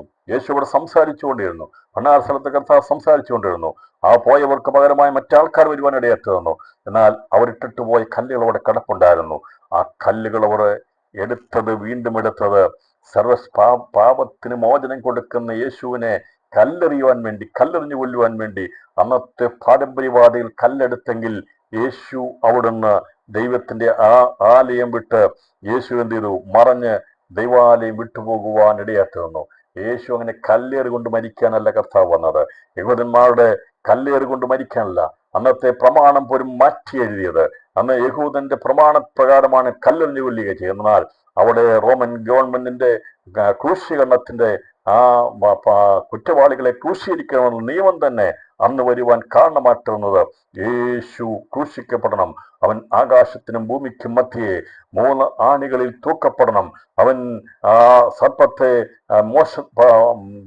കൊടിപ്പനത്തിന്മേൽ തൂക്കിയതുപോലെ അവനെ തൂക്കണമെന്നുള്ള പ്രമാണം പൂർത്തീകരിക്കപ്പെടാൻ വേണ്ടിയാണ് റോമൻ ഗവൺമെന്റ് ഭരണത്തിലായി തിരുവാടെത്തുന്നത്. അന്ന് അവര് കുറ്റവാളികൾ കൊടുക്കുന്ന മരണശിക്ഷ അത് തൂക്കിക്കൊലയായി മാറ്റുവാനിടയെത്തുന്നത് അത് യേശു ക്രിസ്തുവിനെ കാൽവരിയിൽ ഉയർത്തുവാൻ വേണ്ടിയായിരുന്നു. ഇവർ ഏതെല്ലാം പ്രാവശ്യം എപ്പോഴെല്ലാം കല്ലുകൾ എടുത്തുവോ, കൊല്ലുവാൻ വേണ്ടി ശ്രമിച്ചുവോ, എന്നാൽ യേശുവിനെ കൊല്ലുവാൻ തൊടുവാൻ അവർക്കാർക്കും കഴിയാതിരുന്നു. അതിന് കാരണം അങ്ങനെ മരിക്കുകയായിരുന്നില്ല ദൈവം തന്റെ പുത്രനെ അയച്ചത്. ന്യായപ്രമാണത്തിന്റെ പ്രമാണമനുസരിച്ച് യേശുവിനെ കല്ലെറിഞ്ഞു കൊല്ലുവാൻ ഒന്നും യേശു ഒരു തെറ്റും ചെയ്തിട്ടില്ലായിരുന്നു. യേശു വ്യഭിചാര കർമ്മത്തിൽ പിടിച്ച സ്ത്രീയെ, അവളെ കല്ലെറിഞ്ഞ് കൊല്ലുന്നതിൽ നിന്ന് അവളെ മോചിപ്പിച്ചെങ്കിൽ വിമോചനായിരിക്കുന്ന യേശുവിനെ കല്ലെറിയുവാൻ വേണ്ടി അവർ അവിടെ കൂടിയ പശ്ചാത്തലത്തോടു കൂടിയാണ് 8-ാം അധ്യായം അവസാനിക്കുന്നത്. യേശു പണ്ടാര സ്ഥലത്ത് നിന്ന് പ്രസംഗിച്ചു തുടങ്ങിയ രാവിലെ പ്രസംഗിച്ച പ്രസംഗത്തിന്റെ ഒരു ഭാഗത്ത് വ്യഭിചാരിണി ആ സ്ത്രീയെ കൊണ്ടിരുന്നു. അവളെ ദൈവമായ കർത്താവ് അവളെ അവിടെ പാപം മോചിപ്പിച്ചു വിടുന്നതും അതിനുശേഷമായി വന്നുകൂടിയോട് സംസാരിക്കുമ്പോൾ ദൈവവചനത്തിന്റെ ആഴങ്ങൾ പറഞ്ഞു കൊടുത്തുകൊണ്ട് അബ്രഹാം തന്റെ ദിവസത്തെ കണ്ടൊന്നും അത് മീതിയുള്ള പാതാളത്തിൽ സന്തോഷത്തിന്റെ നിമിഷങ്ങളായി മാറിയെന്നും അതുവരെയും അവർ കാത്തിരുന്ന രക്ഷകന്റെ ശബ്ദം അവർക്ക് പാതാളത്തിൽ കേൾക്കുവാൻ കഴിയുമായിരുന്നു. ലാസറിനെ വിളിച്ചപ്പോൾ അവർക്ക് ആ ശബ്ദം കേൾക്കുവാൻ തിരിച്ചറിയാൻ കഴിഞ്ഞു. മോശയെ വിളിച്ചപ്പോൾ, ഏലിയാവിനെ വിളിച്ചപ്പോൾ അവർക്ക് ആ ശബ്ദം കേൾക്കുവാൻ കഴിഞ്ഞെങ്കിൽ അബ്രഹാമിനൊക്കെ മനസ്സിലായി, ഈ പാതാളത്തിലേക്ക് ഇറങ്ങി വന്ന് നമ്മളെ വിടിവിക്കുന്ന രക്ഷകൻ ലോകത്തിൽ ഉദയം ചെയ്തു. അവൻ പ്രവർത്തിച്ചുകൊണ്ടിരിക്കുന്നു. യേശു മരിച്ചു കഴിഞ്ഞപ്പോൾ അവന്റെ ആത്മാവ് ചെന്ന് അവരെ ഉദ്ധരിച്ചുകൊണ്ട് അവർ പ്രതീക്ഷിച്ചതുപോലെ, ദൈവം അവരോട് പ്രഖ്യാപിച്ചതുപോലെ അവരുമായി സ്വർഗാരോഹണം അവരുമായിട്ട് യേശു മീതെയുള്ള പാതാളത്തിൽ നിന്ന് അവരെ ഉദ്ധരിച്ചു ഉയരത്തിലേക്ക് കരയേറി എന്നുള്ള വചനപ്രകാരം അത് സംഭവിപ്പാനും ഇടയായിത്തീർന്നു. വിശുദ്ധന്മാർ കാത്തിരിക്കുന്നത്, അവർ കാത്തിരിക്കുന്ന പുനരുത്ഥാനത്തിന് വേണ്ടി കാത്തിരിക്കുക. യേശു മരണത്തെ ജയിച്ച് ഉയർത്തെഴുന്നേറ്റതുപോലെ, പുനരുത്ഥാനം പ്രാപിച്ചതുപോലെ വിശുദ്ധീകരണത്തിന്റെ ശക്തി കൊണ്ട് പുനരുത്ഥാനം പ്രാപിച്ച് അവർ തേജസ്സുള്ളവരായി മാറും എന്നുള്ള പ്രതീക്ഷയോടെ അതെ, ദൈവിക തേജസ് പ്രാപിക്കുന്നവർ അവർ ആയിരിക്കുന്ന മരണാന്തരകളിൽ പ്രതീക്ഷയോടെ കാത്തിരിക്കുമ്പോൾ ഈ ദിവസങ്ങളിൽ നാം കാത്തിരിക്കുന്നത് പറഞ്ഞു തീരാത്ത മഹിമയുള്ളതുമായ സന്തോഷത്തോടെ നാം കാത്തിരിക്കുന്നത് എൻ്റെ കർത്താവ് വരികയാണെങ്കിൽ ഞാനും നിങ്ങളും തേജസ്സുള്ള ശരീര രൂപികളായി രൂപാന്തരപ്പെടുമെന്നുള്ള പ്രതീക്ഷയോടെ പറഞ്ഞു തീരാത്തതും മഹിമയുള്ളതുമായ സന്തോഷത്തോടെ ആനന്ദിക്കണമേ എന്ന് ഈ സന്ദേശത്തോടെ ഞാൻ 8-ാം അധ്യായത്തിന്റെ ക്ലാസ്സിന് പരിസമാപ്തി കുറിച്ചുകൊണ്ട് 9-ാം അധ്യായത്തിലേക്ക് പ്രവേശിക്കുന്നു. 9-ാം അധ്യായത്തിന്റെ തുടക്കം ഇങ്ങനെ പറഞ്ഞിരിക്കുന്നു: അവൻ കടന്നു പോകുമ്പോൾ പിറവിയിലേക്കുടനായൊരു മനുഷ്യനെ കണ്ടു. അവന്റെ ശിഷ്യന്മാർ അവനോട്, റബി, ഇവൻ കുരുടനായി പിറക്കത്തക്കവണ്ണം ആർ പാപം ചെയ്തു, ഇവനോ ഇവന്റെ അമ്മയപ്പന്മാരോ എന്ന് ചോദിച്ചു. യേശു അവൻ എങ്കിലും അവന്റെ അമ്മയപ്പന്മാരെ എങ്കിലും പാപം ചെയ്തിട്ടല്ല, ദൈവപ്രവൃത്തി അവങ്ങൾ വെളിവാകേണ്ടതിന് അത്രേ. എന്നെ അയച്ചവന്റെ പ്രവൃത്തി പകലുള്ളിടത്തോളം നാം ചെയ്യേണ്ടതാകുന്നു, ആർക്കും പ്രവർത്തിച്ചുകൂടാത്ത രാത്രി വരുന്നു എന്ന് യേശു പറഞ്ഞു. അപ്പോൾ ഇത് കഴിഞ്ഞിട്ട് ദേവാലയം വിട്ടുപോയ യേശു വീണ്ടും ശിഷ്യന്മാരുമായിട്ട് കർത്താവ് കടന്നു പോകുന്ന സമയത്ത് പിറവിയിലെ കുരുടനായൊരു മനുഷ്യനെ കണ്ടു. അവന്റെ ശിഷ്യന്മാർ അവനെ കണ്ടിട്ട് അവനോട്, റബി, ഇവൻ കുരുടനായി പിറക്കത്തക്കവണ്ണം ആർ പാപം ചെയ്തു, ഇവനോ ഇവന്റെ അമ്മയപ്പന്മാരോ എന്ന് ചോദിച്ചു. ഇവനെ ഈ യേശുവിൻ ദേവാലയത്തിൽ വരുന്നവരുടെ നിന്ന് ഈ ഭിക്ഷ യാചിക്കാൻ വേണ്ടി ഇവനെ അവിടെ കൊണ്ടിരുത്തുന്നത് ഒരു സ്ഥിരമായിട്ടുള്ള സംഭവമായിരുന്നു. എന്നാൽ ഇവനവിടെ ഇരുന്ന് ഇത് ഇടക്കുന്ന ഭിക്ഷ യാചിക്കുന്ന സമയത്തല്ല, ഇവന്റെ വീട് ഒരു ആത്മീയ പശ്ചാത്തലമുള്ള വീടായിരുന്നു. അപ്പൊ അതുകൊണ്ട് സങ്കീർത്തനമൊക്കെ വായിച്ച് കേട്ടിട്ടുണ്ട്. ഞാൻ വിശ്വസിക്കുന്നത് എൻ്റെ കണ്ണുകളെ പ്രകാശിപ്പിക്കണമേ എന്നുള്ള ആ സങ്കീർത്തനമൊക്കെ വായിച്ച് കേട്ടപ്പോൾ ഇവൻ്റെ ആഗ്രഹം ഉണ്ടായിട്ടുണ്ട്, എൻ്റെ കണ്ണുകൾ പ്രകാശിക്കുമോ. ഇതെന്ന് വെച്ചാൽ ഞാൻ ഈ പ്രാവശ്യത്തെ നമ്മുടെ രാത്രി പ്രാർത്ഥന എടുക്കാനും ആഗ്രഹിക്കുന്നത്. എൻ്റെ കണ്ണുകളെ പ്രകാശിപ്പിക്കണം ഞാൻ എടുക്കുന്നുണ്ട് ചോദിച്ചാൽ ഇത് സംബന്ധിച്ച് ചിന്തിച്ചപ്പോഴാണ് ആ വിഷയത്തെക്കുറിച്ചുള്ള ആത്മീയ കാഴ്ചപ്പാട് ഞാൻ തന്നത്. ദൈവം വെച്ചാൽ ഈ ആഴ്ച ദൈവം വെച്ചാൽ നമ്മുടെ രാത്രി പ്രാർത്ഥന നമ്മൾ വേഗത്തിൽ നടത്താൻ ആഗ്രഹിക്കും. കാരണം ഈ വർഷം അധികം പ്രോഗ്രാമുകൾ എല്ലാവർക്കും ഉള്ളതുകൊണ്ട് നമ്മുടെ രാത്രി പ്രാർത്ഥന ഈ ആഴ്ച തന്നെ നടത്തണമെന്നാണ് കർത്താവ് താല്പര്യപ്പെടുന്നത്. ആ സമയത്ത് എൻ്റെ കണ്ണുകളെ പ്രകാശിപ്പിക്കണമേ എന്നുള്ള ദൂത് എടുക്കുവാൻ കർത്താവ് താല്പര്യപ്പെടുന്നു. ഞാൻ ഈ വചനം ചിന്തിച്ചപ്പോൾ ആ ദൂതൻ ദൈവം പ്രകാശിപ്പിക്കുക തന്നത്. ഇതിലേതായാലും ഒരു ആത്മീയ പശ്ചാത്തലമുള്ളവനായിരുന്നു. എൻ്റെ കുടുംബത്തിൽ അങ്ങനെ നമ്മൾ വിചാരിക്കരുത് വിഷയനായിട്ടിരിക്കുന്ന ഒരു സാധാരണ ഒരു വ്യക്തി എന്ന് ചിന്തിക്കരുത്. അതിനപ്പുറമായി ഇവൻ്റെ അമ്മയപ്പന്മാരും ഇവനും അവര് പാപം ചെയ്തിട്ടുള്ള ഒരു ശാപത്തിന്റെ ഇരയായിരുന്നില്ല ഈ മകൻ. ദൈവപ്രവൃത്തി വെളിപ്പെടുവാൻ വേണ്ടി, ദൈവത്തിന്റെ പ്രവൃത്തിക്ക് വേണ്ടി അങ്ങനെ ജനിക്കപ്പെട്ടവനായിരുന്നു. അതായിരുന്നു അവനെ ദൈവം കണ്ടിരുന്നത്, അവനെ അവിടെ ആയിരുന്നത്. അപ്പോൾ ഇവൻ ഇരിക്കുന്നത് നമുക്കറിയാം, ദൈവത്തിന്റെ ആലയത്തിൽ ആൾക്കാർ വരുമ്പോൾ അവിടുന്ന് ഭിക്ഷ യാചിക്കാൻ വേണ്ടിയാണ് ഇവനെ അവിടെ ഇരുത്തിയിരുന്നത്. ഇവനങ്ങനെ അവിടെ പോയി ഇരിക്കാറുണ്ടായിരുന്നു. അവൻ മുമ്പ് ഇരക്കുന്നതായിട്ടാണ് അവർ കണ്ടിരുന്നത്. അതിൻ്റെ 8-ാം വാക്യം, കണ്ണു കാണാൻ മടങ്ങി വന്നു, അയൽക്കാരും അവനെ മുമ്പ് ഇരക്കുന്നവനായി കണ്ടവരും, ഇവനല്ലയോ ഇവിടെ ഇരുന്ന് ഭിക്ഷ യാചിച്ചവനെന്ന് പറഞ്ഞു. അവൻ തന്നെ എന്ന് ചിലരും അല്ല അവനെ പോലെ. അപ്പോൾ ഇവന് കാഴ്ച ലഭിക്കുവാൻ കാരണമായിത്തീർന്നത് യേശു അവൻ്റെ അടുക്കൽ സ്വർഗം അവനെ കൊണ്ടെത്തിച്ച് ഇവനെ കാഴ്ച കൊടുക്കത്തക്കവണ്ണം ദൈവം അയച്ച പ്രവൃത്തി പകലുള്ളിടത്തോളം ചെയ്യണമെന്നുള്ള ദൈവപ്രവൃത്തി അനുസരിച്ച് യോഹന്നാന്റെ സുവിശേഷത്തിൽ എഴുതിയിരിക്കുന്നത് 7 അത്ഭുതങ്ങൾ യേശു ചെയ്തിട്ടുള്ളതാണ്. അതിൻ്റെ 6ാമത്തെ അടയാളമായിട്ടാണ് ഈ പിറവിയിലെ കുരുടനെ യേശു സൗഖ്യമാക്കുന്നത്. 6ാമത്തെ അടയാളമായിട്ടാണ്. അപ്പോൾ ഇവൻ ഈ ഭിക്ഷയാചിക്കുന്നവനായി പല ദിവസം അവിടെ ഇരുന്നിരുന്നു. ഇവന് പ്രായമുണ്ട്. ഇവന് ഏകദേശം 40 വയസ്സിനടുത്ത് പ്രായമുള്ള വ്യക്തിയാണ്. തുടർന്ന് നമ്മൾ വായിക്കുമ്പോൾ കാണാൻ സാധിക്കുന്നുണ്ട്, പ്രായമുള്ളവനായിരുന്നു. പക്ഷെ ഇവനെ ഞാൻ വിചാരിക്കുന്നത് ഒരു ഭിക്ഷ യാചിക്കാൻ പറ്റുന്ന ഒരു വയസ്സ് മുതൽ ഇവനെ അവിടെ കൊണ്ട് ഇരുത്തുമായിരുന്നു. അവൻ ഭിക്ഷ യാചിച്ചാണ് അവൻ്റെ ജീവിതം മാർഗമായിരുന്നത്. കാരണം അവൻ ജോലി ചെയ്യാൻ കഴിയത്തില്ല, മറ്റൊരു മാർഗങ്ങളുമില്ല. അതുകൊണ്ട് ഇവനെ അവിടെ ഭിക്ഷയ്ക്ക് കൊണ്ട് ഇരുത്തുന്ന ഒരു ജോലിയായിരുന്നു എല്ലാ ദിവസവും ചെയ്തുകൊണ്ടിരുന്നത്. ആരാണ് അവിടെ കൊണ്ടിരുത്തുന്നോ, ആരാണ് ഇവനെ തിരിച്ചു കൊണ്ടുപോയെന്നുള്ളതിനെ കുറിച്ച് അവിടെ രേഖപ്പെടുത്തിയത്. എങ്കിലും ഭിക്ഷ ഇരക്കുന്നവനായിരുന്നു എന്നുള്ളത് നമുക്ക് അവിടെ കാണാൻ സാധിക്കും. അപ്പോൾ യേശു ഇങ്ങനെ കടന്നു പോകുമ്പോൾ ശിഷ്യന്മാർ പരിസ്ഥിതികളെ കണ്ടിട്ട് യേശുവിനെ അറിയിക്കുന്നവരായിരുന്നു. അപ്പോൾ ഇവിടെ ഈ പരിസ്ഥിതി കണ്ടിട്ട് യേശുവിനെ അറിയിക്കുന്നതായിരിക്കും നമ്മൾ ഓരോരുത്തരും. നമുക്ക് പലപ്പോഴും നമ്മുടെ ചിന്തകൾ മാത്രമേ ഉള്ളൂ. പരിസ്ഥിതി നടക്കുന്നതിനെക്കുറിച്ച് നമ്മൾ ചിന്തിക്കാറില്ല. അവിടെ ആരിയ്ക്കുന്നെന്നോ, അവൻ എന്തായിരിക്കുന്നോ, അയലൊക്കാൻ എന്താണെന്നോ, അല്ലെങ്കിൽ ഇവിടെ മഴ പെയ്യുന്നുണ്ടോ, കാറ്റുണ്ടോ, എവിടെയാണ് പ്രശ്നം, ലോകത്ത് എന്താ വിഷയമുണ്ടോ എന്നുള്ളതും പലരും ചിന്തിക്കാറില്ല. എന്നാൽ ക്രിസ്തുവിന്റെ ശിഷ്യന്മാർ എപ്പോഴും പരിസ്ഥിതിയോടുള്ള ബന്ധത്തിൽ അവര് യേശുവിനെ അറിയിക്കുമായിരുന്നു. അപ്പോൾ നമുക്കും ആ ചിന്ത ഉണ്ടായിരിക്കണം. കർത്താവിൻ്റെ അടുക്ക് നമ്മൾ ഈ വിഷയം അറിയിക്കണം. ഇവിടെ കൊടുങ്കാറ്റടിക്കുന്നു, അല്ലെങ്കിൽ അവിടെ പ്രശ്നമുണ്ടാകുന്നു, ഇവിടെ വിഷയം ഉണ്ടാകുന്നു, ഇതൊക്കെ കാണുമ്പോൾ നമ്മളിതൊന്നും അറിയാതെ നമുക്ക് മാത്രമുള്ള ചിന്തയായിട്ടിരിക്കുന്നതല്ല കർത്താവിന്റെ ശിഷ്യന്മാർ. അവരെപ്പോഴും മറ്റുള്ളവരുമായിട്ടുള്ള ബന്ധത്തിൽ എന്താണ് ഇതിൻ്റെ പിറകിലുള്ള കാരണമെന്ന് ചോദിക്കേണ്ടവനോട് ചോദിക്കുമായിരുന്നു. ഇതിനു മുമ്പ് ഇവർ പലപ്പോഴും, ഞാൻ വിചാരിക്കുന്ന ക്രിസ്തുവിനെ കൂടാതെ പലപ്പോഴും ഇവിടെ വന്നപ്പോൾ അവർ ഇവനെ കണ്ടിട്ടുണ്ട്. അന്നൊക്കെ ഇവർക്ക് സംശയമുണ്ടായിരുന്നെങ്കിൽ ചോദിക്കാരുമില്ല, ആരോട് ചോദിക്കും. എന്നാൽ ചോദിക്കേണ്ടവൻ അടുത്തുള്ളപ്പോൾ ചോദിച്ചവനോട് ചോദിച്ചാൽ ഉത്തരം ലഭിക്കുന്നവർക്കറിയാമായിരുന്നു. അവർ ചോദിച്ചു, റബി, ഇവൻ കുരുടനായി പിറക്കത്തക്കവണ്ണം ആർ പാപം ചെയ്തു, ഇവനോ ഇവൻ്റെ അമ്മയപ്പന്മാരോ എന്ന് ചോദിച്ചു. അപ്പോൾ നമ്മൾ ചിന്തിക്കുമ്പോൾ ഇവൻ ചെറുപ്പത്തിലേ പാവിയായിട്ട് ജനിക്കാൻ എന്ത് പാപം ചെയ്തത്, അല്ലെങ്കിൽ അമ്മയപ്പന്മാരാണെന്നുള്ള ചോദ്യത്തിൽ നമുക്ക് വേണമെങ്കിൽ ഒരു പരിധി വരെ നമുക്ക് ചിന്തിക്കാം. അവൻ്റെ അപ്പനോ അമ്മയോ തെറ്റിയതിന് മുഖാന്തരമായിട്ട് അവർക്ക് ഒരു കണ്ണു കാണാത്ത ഒരു കുഞ്ഞിനെ കൊടുത്തുള്ള വേണം ചിന്തിക്കാൻ സാധിക്കുമായിരിക്കും.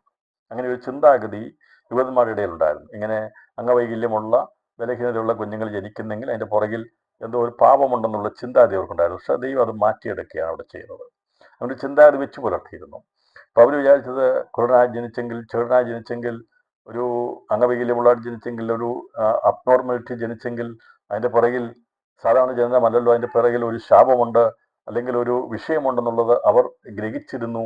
എന്നാൽ ആ ചിന്താഗതിയെ മാറ്റിയെടുക്കുകയാണ് ചെയ്യുന്നത്. ഇവനോ പിന്നെ അമ്മയപ്പന്മാരോ എന്ന് ചോദിച്ചു. അപ്പോൾ യേശുവിനോട് പറഞ്ഞു, ഇവനാകട്ടെ എൻ്റെ അമ്മ എന്ന് പറഞ്ഞതിൻ്റെ അർത്ഥം, ഈ ഗർഭത്തിൽ ഉരുവാകുമ്പോൾ തന്നെ അത് എന്തായി തീരുമെന്ന് അറിയുവാൻ ദൈവത്തിന് കഴിയും. നമുക്കറിയാമല്ലോ, യേശാവിനെയും യാക്കോബിനെയും കുറിച്ച് പറയുമ്പോൾ അവർ പ്രവൃത്തിയൊന്നും ചെയ്തിട്ടില്ലെങ്കിലും അവിടെ ഉരുവായപ്പോൾ തന്നെ ആരായിരിക്കും ഏശാവെന്നും ആരായിരിക്കും യാക്കോബെന്നും ദൈവത്തിന് മുന്നമേ കാണുവാൻ അറിയുവാൻ കഴിയുമായിരുന്നു.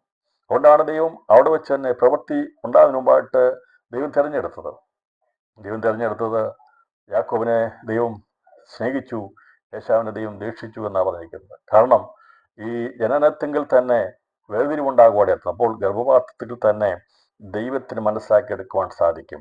അപ്പോൾ ഒരുവൻ കണ്ണ് അന്ധനായി പിറക്കണമെങ്കിൽ ദൈവത്തിൻ്റെ ഉദ്ദേശവും കൂടി അതിൻ്റെ അകത്തുണ്ട് എന്നുള്ളത് ഇവർക്കറിയാം. അതുകൊണ്ട് അവർ ചോദിച്ചത്, ഇവൻ പിറക്കാൻ കാരണം എന്താണ്, ഇവൻ്റെ പാപമാണോ, ഇവൻ ഗർഭത്തിൽ ഉരുവായപ്പോൾ തന്നെ പാപത്തിലാണോ? അതുകൊണ്ടാണ് ഇതേ ചോദ്യം, ഈ കാര്യം ഈ പരീശന്മാരോട് പറഞ്ഞു. അതിൻ്റെ 33-ാം വാക്യം, ദൈവത്തിൻ്റെ അടുക്കൽ നിന്ന് വന്നവൻ അല്ലെങ്കിൽ അവനൊന്നും ചെയ്യുവാൻ കഴിയില്ല എന്നൊക്കെ പറഞ്ഞു.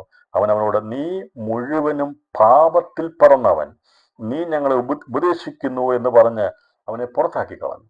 അപ്പോൾ നീ മുഴുവനും പാപത്തിൽ പിറന്നവനാ എന്ന് പറഞ്ഞതിന്റെ അർത്ഥം, നീ ജനിച്ചപ്പോഴേ, അമ്മയുടെ ഉദരത്തിൽ ഉരുവായപ്പോഴേ നീ പാപിയായിരുന്നു, നീ പാപത്തിൽ ഉരുവായവനാ.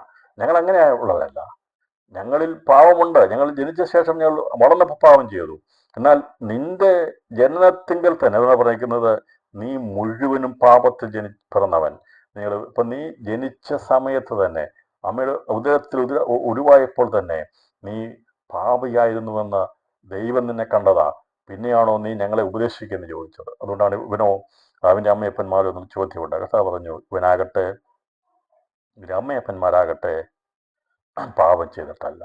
കർത്താവ് പറഞ്ഞു, ഇത് പാപം ചെയ്തിട്ടല്ല, ദൈവത്തിൻ്റെ പ്രവൃത്തി, ദൈവപ്രവൃത്തി അവങ്ങൾ വെളിവാകേണ്ടത് അത്രേ. അപ്പോൾ ദൈവപ്രവൃത്തി അവങ്ങൾ വെളിപ്പാട്. ഇത് തന്നെയാണ് നമുക്ക് ഈ ലാസറിന്റെ ഉള്ള ബന്ധത്തിൽ 7ാമത്തെ അടയാളത്തിലുള്ള ബന്ധത്തിലും കാണാൻ സാധിക്കുന്നത്. കഥ പറഞ്ഞു, ഈ മരണം ദൈവത്തിനായിട്ടുള്ളതല്ല, ദൈവത്തിന്റെ മഹത്വത്തിന് വേണ്ടിയാ, ദൈവപ്രവൃത്തി വെളിപ്പെടുവാൻ വേണ്ടിയാ. ഇവിടെ കഥ പറഞ്ഞത്, പകലുള്ളിടത്തോളവും നാം പ്രവർത്തിക്കേണ്ടതാകുന്നു. എന്നെ അയച്ചവന്റെ പ്രവൃത്തി. ഇപ്പോൾ ദൈവം തൻ്റെ പുത്രനെ അയച്ചത് എന്തിനാകുന്നു എന്നുള്ളത് വെളിപ്പെടുത്തേണ്ടത് പിതാവാം ദൈവം തൻ്റെ പുത്രനെ അയച്ചത് ഉദ്ദേശം. അതുകൊണ്ടാണ് ഈ ശിലോഹവും കുളവുമായിട്ട് ബന്ധപ്പെടുത്തി ഇതിനെ കണക്ട് ചെയ്തിരിക്കുന്നത്, ഇതിനെ വെച്ചിരിക്കുന്നത്. കർത്താവിൻ്റെ 2 അടയാളങ്ങളോട് ബന്ധത്തിൽ, അത്ഭുതങ്ങളുടെ ബന്ധത്തിൽ, ഒന്ന് ബെത്സയിദ എന്നുള്ള ആ കുളക്കരയിൽ കിടക്കുന്ന 38 വർഷം രോഗം പിടിച്ചു കിടക്കുന്ന വ്യക്തിയും ഈ ശിലോഹം കുളത്തുമായിട്ട് ബന്ധം നമുക്കിവിടെ കാണാൻ സാധിക്കുന്നത്. 2 കുളം നമുക്ക് യെരുശലേം ദേവാലയത്തിന് മധ്യത്തിൽ കാണാൻ സാധിക്കും. യെരുശലേം ദേവാലയത്തിന് നഗരത്തിൻ്റെ അകത്തുള്ള, അല്ലെങ്കിൽ നഗരത്തിനോട് പണ്ടുണ്ടായിരുന്ന ആ ഭാഗത്തുണ്ടായിരുന്ന 2 കുളങ്ങളാണ് നമുക്ക്. ഒന്ന് ബെത്സയിദ, മറ്റൊന്നത് ശിലോഹോം കുളം എന്നുള്ളത്. അത് ഈ ദൈവത്തിൻ്റെ ആലയത്തുള്ള ബന്ധത്തിൽ അതിൻ്റെ കിഴക്ക് ഭാഗത്തായിട്ട് ബെത്സയിദ കുളവും, അഥവാ ആട്ടുപാലിനോട് അടുത്തായിട്ട് ഉള്ള ഭാഗത്തായിട്ടാണ് ഈ ബെത്സയിദ കുളം ഇരിക്കുന്നത്. എന്നാൽ ഈ ഹിന്നോൻ താഴ്വരയ്ക്കും ഖെദ്രോൻ താഴ്വരയ്ക്കും സമീപമായിട്ട് പഴയ പുരാതന നഗരമതിലിനോട് അടുത്തുള്ള ഭാഗത്ത്, അഥവാ ദേവാലയത്തിന്റെ ഇടത് ഭാഗത്ത് ആയിട്ടുള്ള ഭാഗത്താണ് ഈ ശിലോഹോം കുളമുള്ളത്. ശിലോഹോം കുളത്തെക്കുറിച്ചും ശിലോഹോം ഉള്ള ഗോപുരം ഇടിഞ്ഞതിനെ കുറിച്ചും ലൂക്കോസ് സുവിശേഷത്തിൽ പറഞ്ഞപ്പോൾ ശിലോഹോം കുളവും അവിടെ ഉണ്ടായിരുന്നു. അപ്പൊ ഇതിന്റെ പേര് അയക്കപ്പെട്ടവെന്നായിരുന്നു. അപ്പോൾ ഈ ബെത്സയിദ എന്ന കുളത്തിന്റെ അർത്ഥം കരുണയുടെ ഭവനം എന്നാണ്. അപ്പോൾ കരുണയുടെ ഭവനം വലത് സ്ഥലത്തും ഇടത് ഭാഗത്ത് അയക്കപ്പെട്ടെന്നുള്ള പേരിലുള്ള ശിലോഹോം കുളവും അവിടെ ഉണ്ടായിരുന്നു. അപ്പോൾ തന്നെ അയച്ചത് വെളിച്ചത്തിന്റെ പ്രവൃത്തി ചെയ്യാൻ വേണ്ടിയാ വന്നെന്നുള്ളത് വെളിപ്പെടുത്താൻ വേണ്ടിയാണ് യേശു ഈ അത്ഭുതം അവിടെ ചെയ്യാൻ. കഥാ പറഞ്ഞു, ഞാൻ വന്നത് ലോകത്തിന്റെ വെളിച്ചമാണ്. അപ്പോൾ ലോകത്തിന്റെ വെളിച്ചമാകുന്നെന്നും കരുണയുടെ ഉറവിടമാണെന്നും യേശു യെരുശലേം ദേവാലയത്തോടുള്ള ബന്ധത്തിൽ 2 വ്യക്തികളെ അവിടെ സൗഖ്യമാക്കിക്കൊണ്ട് യേശു വെളിപ്പെടുത്തുകയാണ്.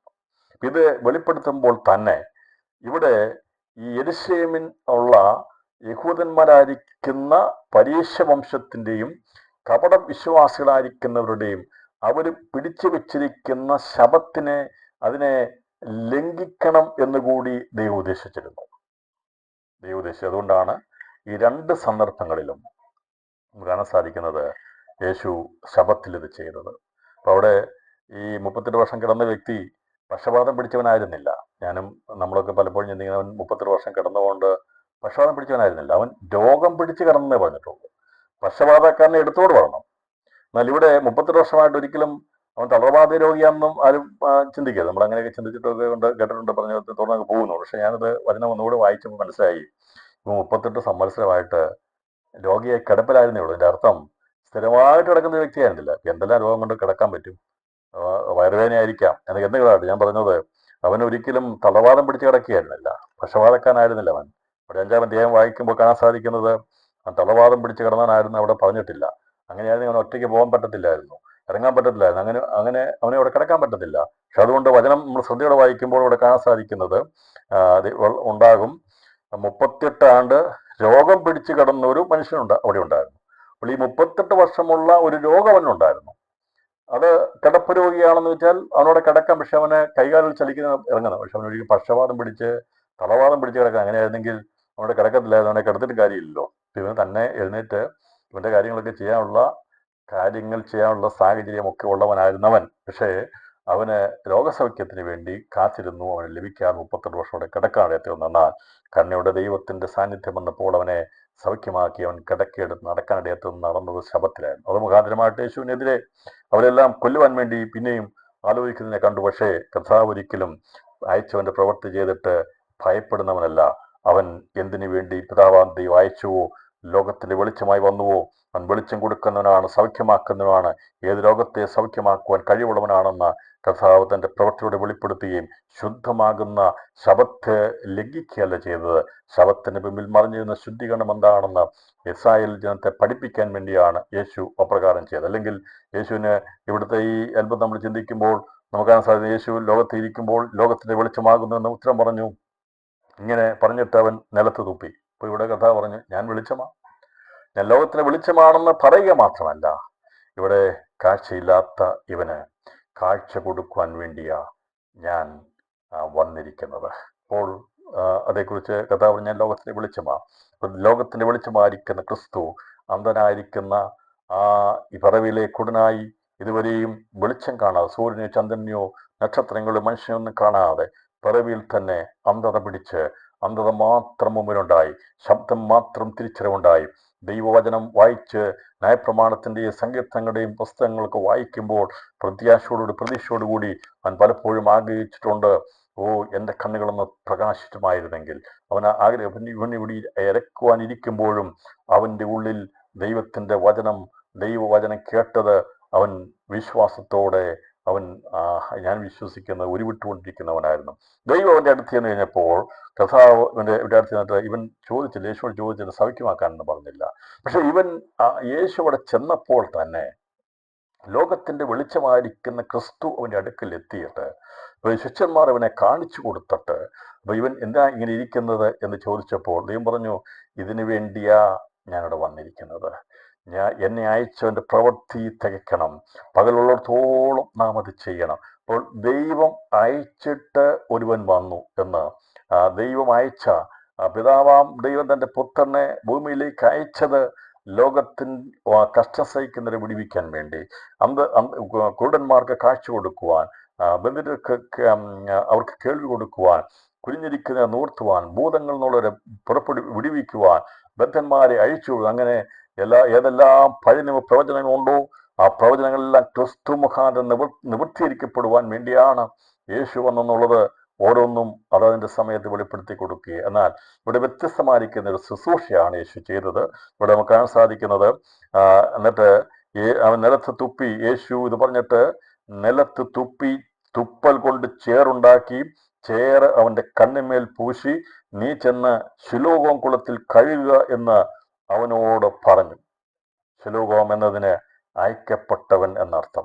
അവൻ പോയി കഴുകി കണ്ണ് കാണുന്നവനായി മടങ്ങി വന്നു. യേശു ഇവിടെ ചെയ്യുന്നത് അതിശയകരമായൊരു പ്രവൃത്തിയാണ് ചെയ്യുന്നത്. അപ്പോൾ യേശു ഇതുവരെ ചെയ്യാത്തൊരു കാര്യമാണത്. എന്താ അങ്ങനെ ചെയ്യുന്നറിയാമോ? ഈ പറയുന്ന സ്ഥലത്ത് ഒരുപാട് പേര് നോക്കിയിരിപ്പുണ്ട്. യേശു അവിടെ ചെന്നാൽ അവിടെ ഒരു അത്ഭുതം ഉണ്ടാകുന്നവർക്ക് അറിയാമായിരുന്നു. ഇവന്റെ മേൽ ദൃഷ്ടി വീണ് കഴിഞ്ഞപ്പോൾ അവിടെ കൂടിയിരുന്നവർക്ക് അറിയാമായിരുന്നു ഒരു അത്ഭുതം നടക്കാൻ പോവുകയാണ്. കാരണം ബെത്സദ കുളത്തിൽ 38 വർഷം കിടന്നവൻ അവൻ നടന്നു പോകുന്നത് സാക്ഷ്യം അവിടെ കണ്ടവരാണ്. അപ്പോൾ ഈ വ്യക്തിയുടെ അടുത്തും യേശു ചെന്ന് കഴിഞ്ഞപ്പോൾ ഒരു നോക്കി നിൽക്കുകയാണ് എല്ലാവരും, എന്താണ് സംഭവിക്കാൻ പോകുന്നുള്ളത്. അവിടെ കർത്താവ് ചെയ്തത് നിലത്ത് തുപ്പി, തുപ്പൽ കൊണ്ട് ചേറുണ്ടാക്കി, അവന്റെ പുറമേയുള്ള കണ്ണിന്റെ ഭാഗത്ത് പുരട്ടി, ഈ കണ്ണിന്മേൽ പൂശി, നീ ചെന്ന് ശിലോഹോം കുളത്തിൽ കഴുകുക എന്ന് പറഞ്ഞു. യേശു ഇവിടെ ഇങ്ങനെ ചെയ്യാൻ കാരണം, ഇവൻ മാത്രമല്ല ഈ ശബത്തിൽ പോയി കഴുകിയത്, ഈ പറഞ്ഞ യേശു തന്നെ ശബത്തിനെ ലംഘിച്ചു എന്ന് പറയുന്നതിന്റെ അർത്ഥം, ഇങ്ങനെ ചെയ്യാൻ പാടില്ല.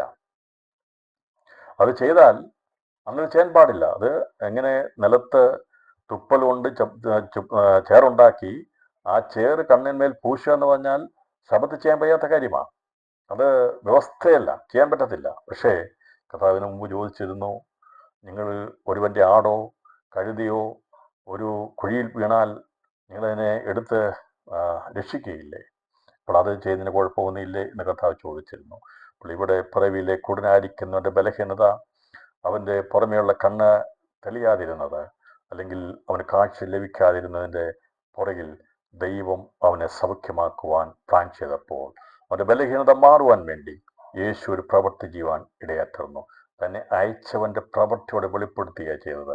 യേശുവിനെ അയച്ചവന്റെ പ്രവൃത്തി എന്നും ശബത്താചരിച്ച് കാലങ്ങളായി ചെയ്തു വന്നിരിക്കുന്ന ഈ ശബത്തിൽ വന്ന് ഞങ്ങളെ ശുദ്ധമാക്കണമേ എന്ന് പറഞ്ഞ് പ്രാർത്ഥിച്ചു പോകുന്ന അനുഭവത്തിനും മാറ്റം വരുത്തി കണ്ണ് കാണാതെ വരുന്നവർ കണ്ണ് കാണാതിരിക്കുമ്പോൾ, ചെവി കേൾക്കാതിരിക്കുമ്പോൾ ഒരു മാറ്റമില്ലാത്ത യഹൂദന്റെ ശബത്തുകൾ ഇങ്ങനെ കഴിഞ്ഞു പോയിക്കൊണ്ടിരിക്കുമ്പോൾ യേശു വന്നത് ശബത്തിൽ ചെയ്യേണ്ട കാര്യം ചെയ്തുകൊണ്ട് കർത്താവ് എന്ത് ചെയ്തു?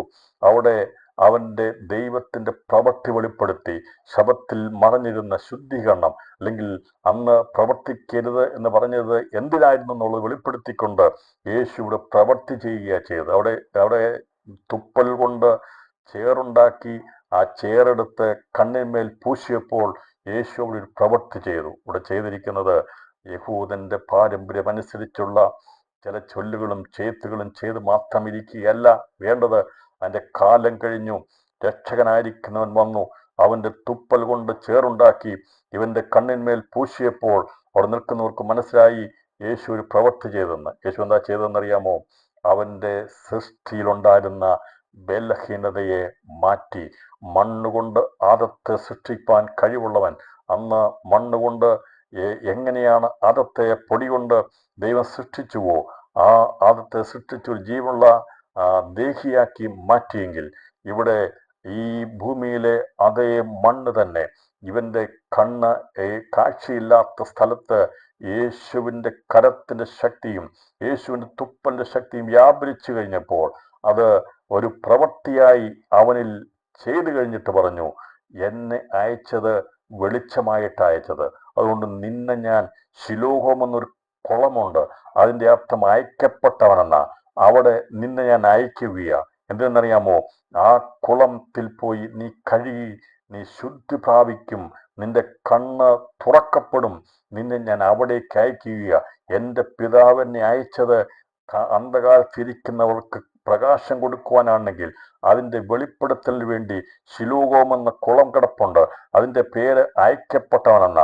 അങ്ങനെയാണെങ്കിൽ എന്നെ അയച്ചത് ബദ്ധന്മാരെ വിടുവിക്കാൻ വേണ്ടിയാ, അന്ധതമസ് കുടന്മാരുടെ കണ്ണ് തുറക്കാൻ വേണ്ടിയാ. അതുകൊണ്ട് എന്നെ അയച്ച എൻ്റെ പിതാവിൻ്റെ പ്രവൃത്തി വെളിപ്പെടുത്തുവാൻ വേണ്ടിയാണ് ശിലോഹം കുളം കിടക്കുന്നത്.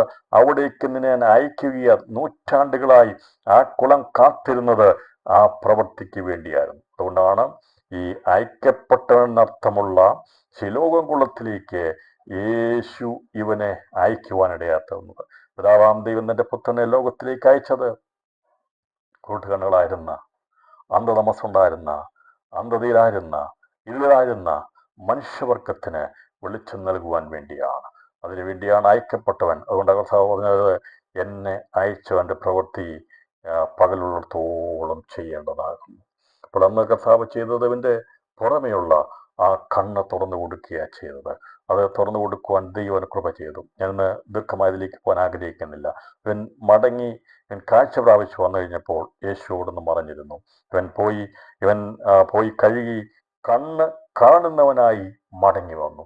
അപ്പോൾ ഇവനെ യേശു സ്പർശിച്ചപ്പോൾ തന്നെ, ഇവന്റെ കണ്ണിന്മേൽ മണ്ണ് പൂശിയപ്പോൾ തന്നെ, ആ മണ്ണ് കൊണ്ട് സൃഷ്ടിക്കപ്പെട്ട മനുഷ്യന്റെ ബലഹീനത മാറ്റുവാൻ വേണ്ടി ഭൂമിയിലെ മണ്ണ് കൊണ്ട് തന്നെ ദൈവന്റെ കണ്ണ് പൂശിയപ്പോൾ അത് ബലഹീനത മാറുവാൻ വേണ്ടി ദൈവത്തിന്റെ തുപ്പലും ഭൂമിയിലെ മണ്ണും കൂടി ദൈവന്റെ കണ്ണിന്മേൽ പുരട്ടിക്കഴിഞ്ഞപ്പോൾ അത് ദൈവം അയച്ചവന്റെ പ്രവൃത്തിയായിരുന്നു.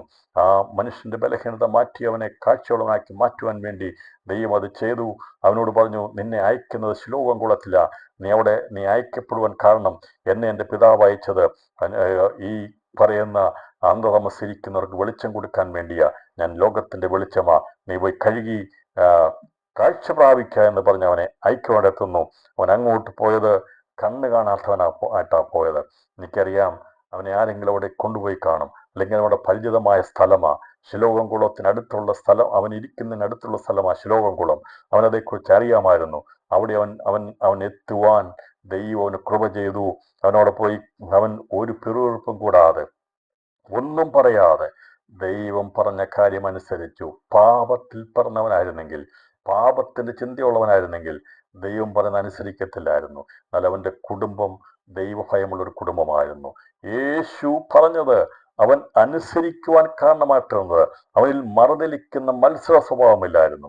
അവൻ ഏത് വിധത്തിൽ ഒരു വിടുതലിന് വേണ്ടി കാത്തിരുന്നപ്പോൾ അവനോട് ദൈവം പറഞ്ഞപ്പോൾ ഒരു വാക്ക് പോലും അവൻ എതിർത്ത് പറയാതെ, അവന് സാധിക്കത്തില്ലെന്ന് പറയാതെ ദൈവത്തിന്റെ ആജ്ഞയ്ക്ക് മുമ്പിൽ അവൻ പുറപ്പെട്ടു പോയെങ്കിൽ അവൻ തിരിച്ചു വന്നത് സന്തോഷത്തോടെ മടങ്ങി വന്നത്.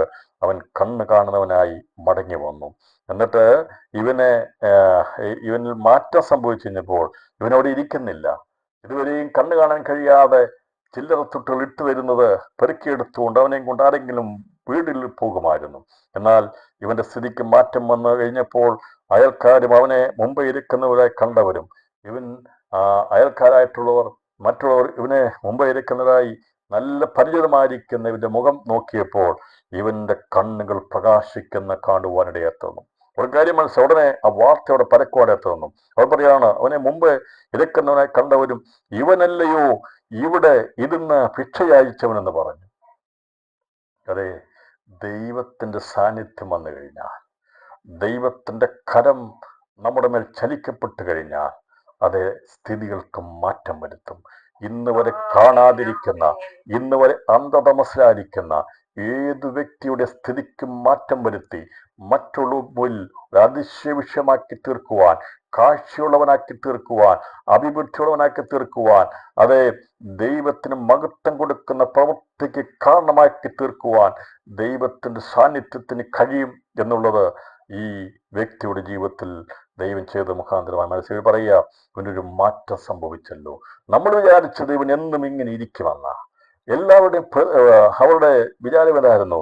ഇന്നലെ ഇരുന്ന ഇവൻ, ഒരുപക്ഷെ അവന്റെ പേരെന്തുമാകട്ടെ, ഇന്നലെ ഇരുന്ന ഇവൻ ഇവിടെ തന്നെ ഇന്നും ഇരിക്കുന്ന വിചാരിച്ചത്.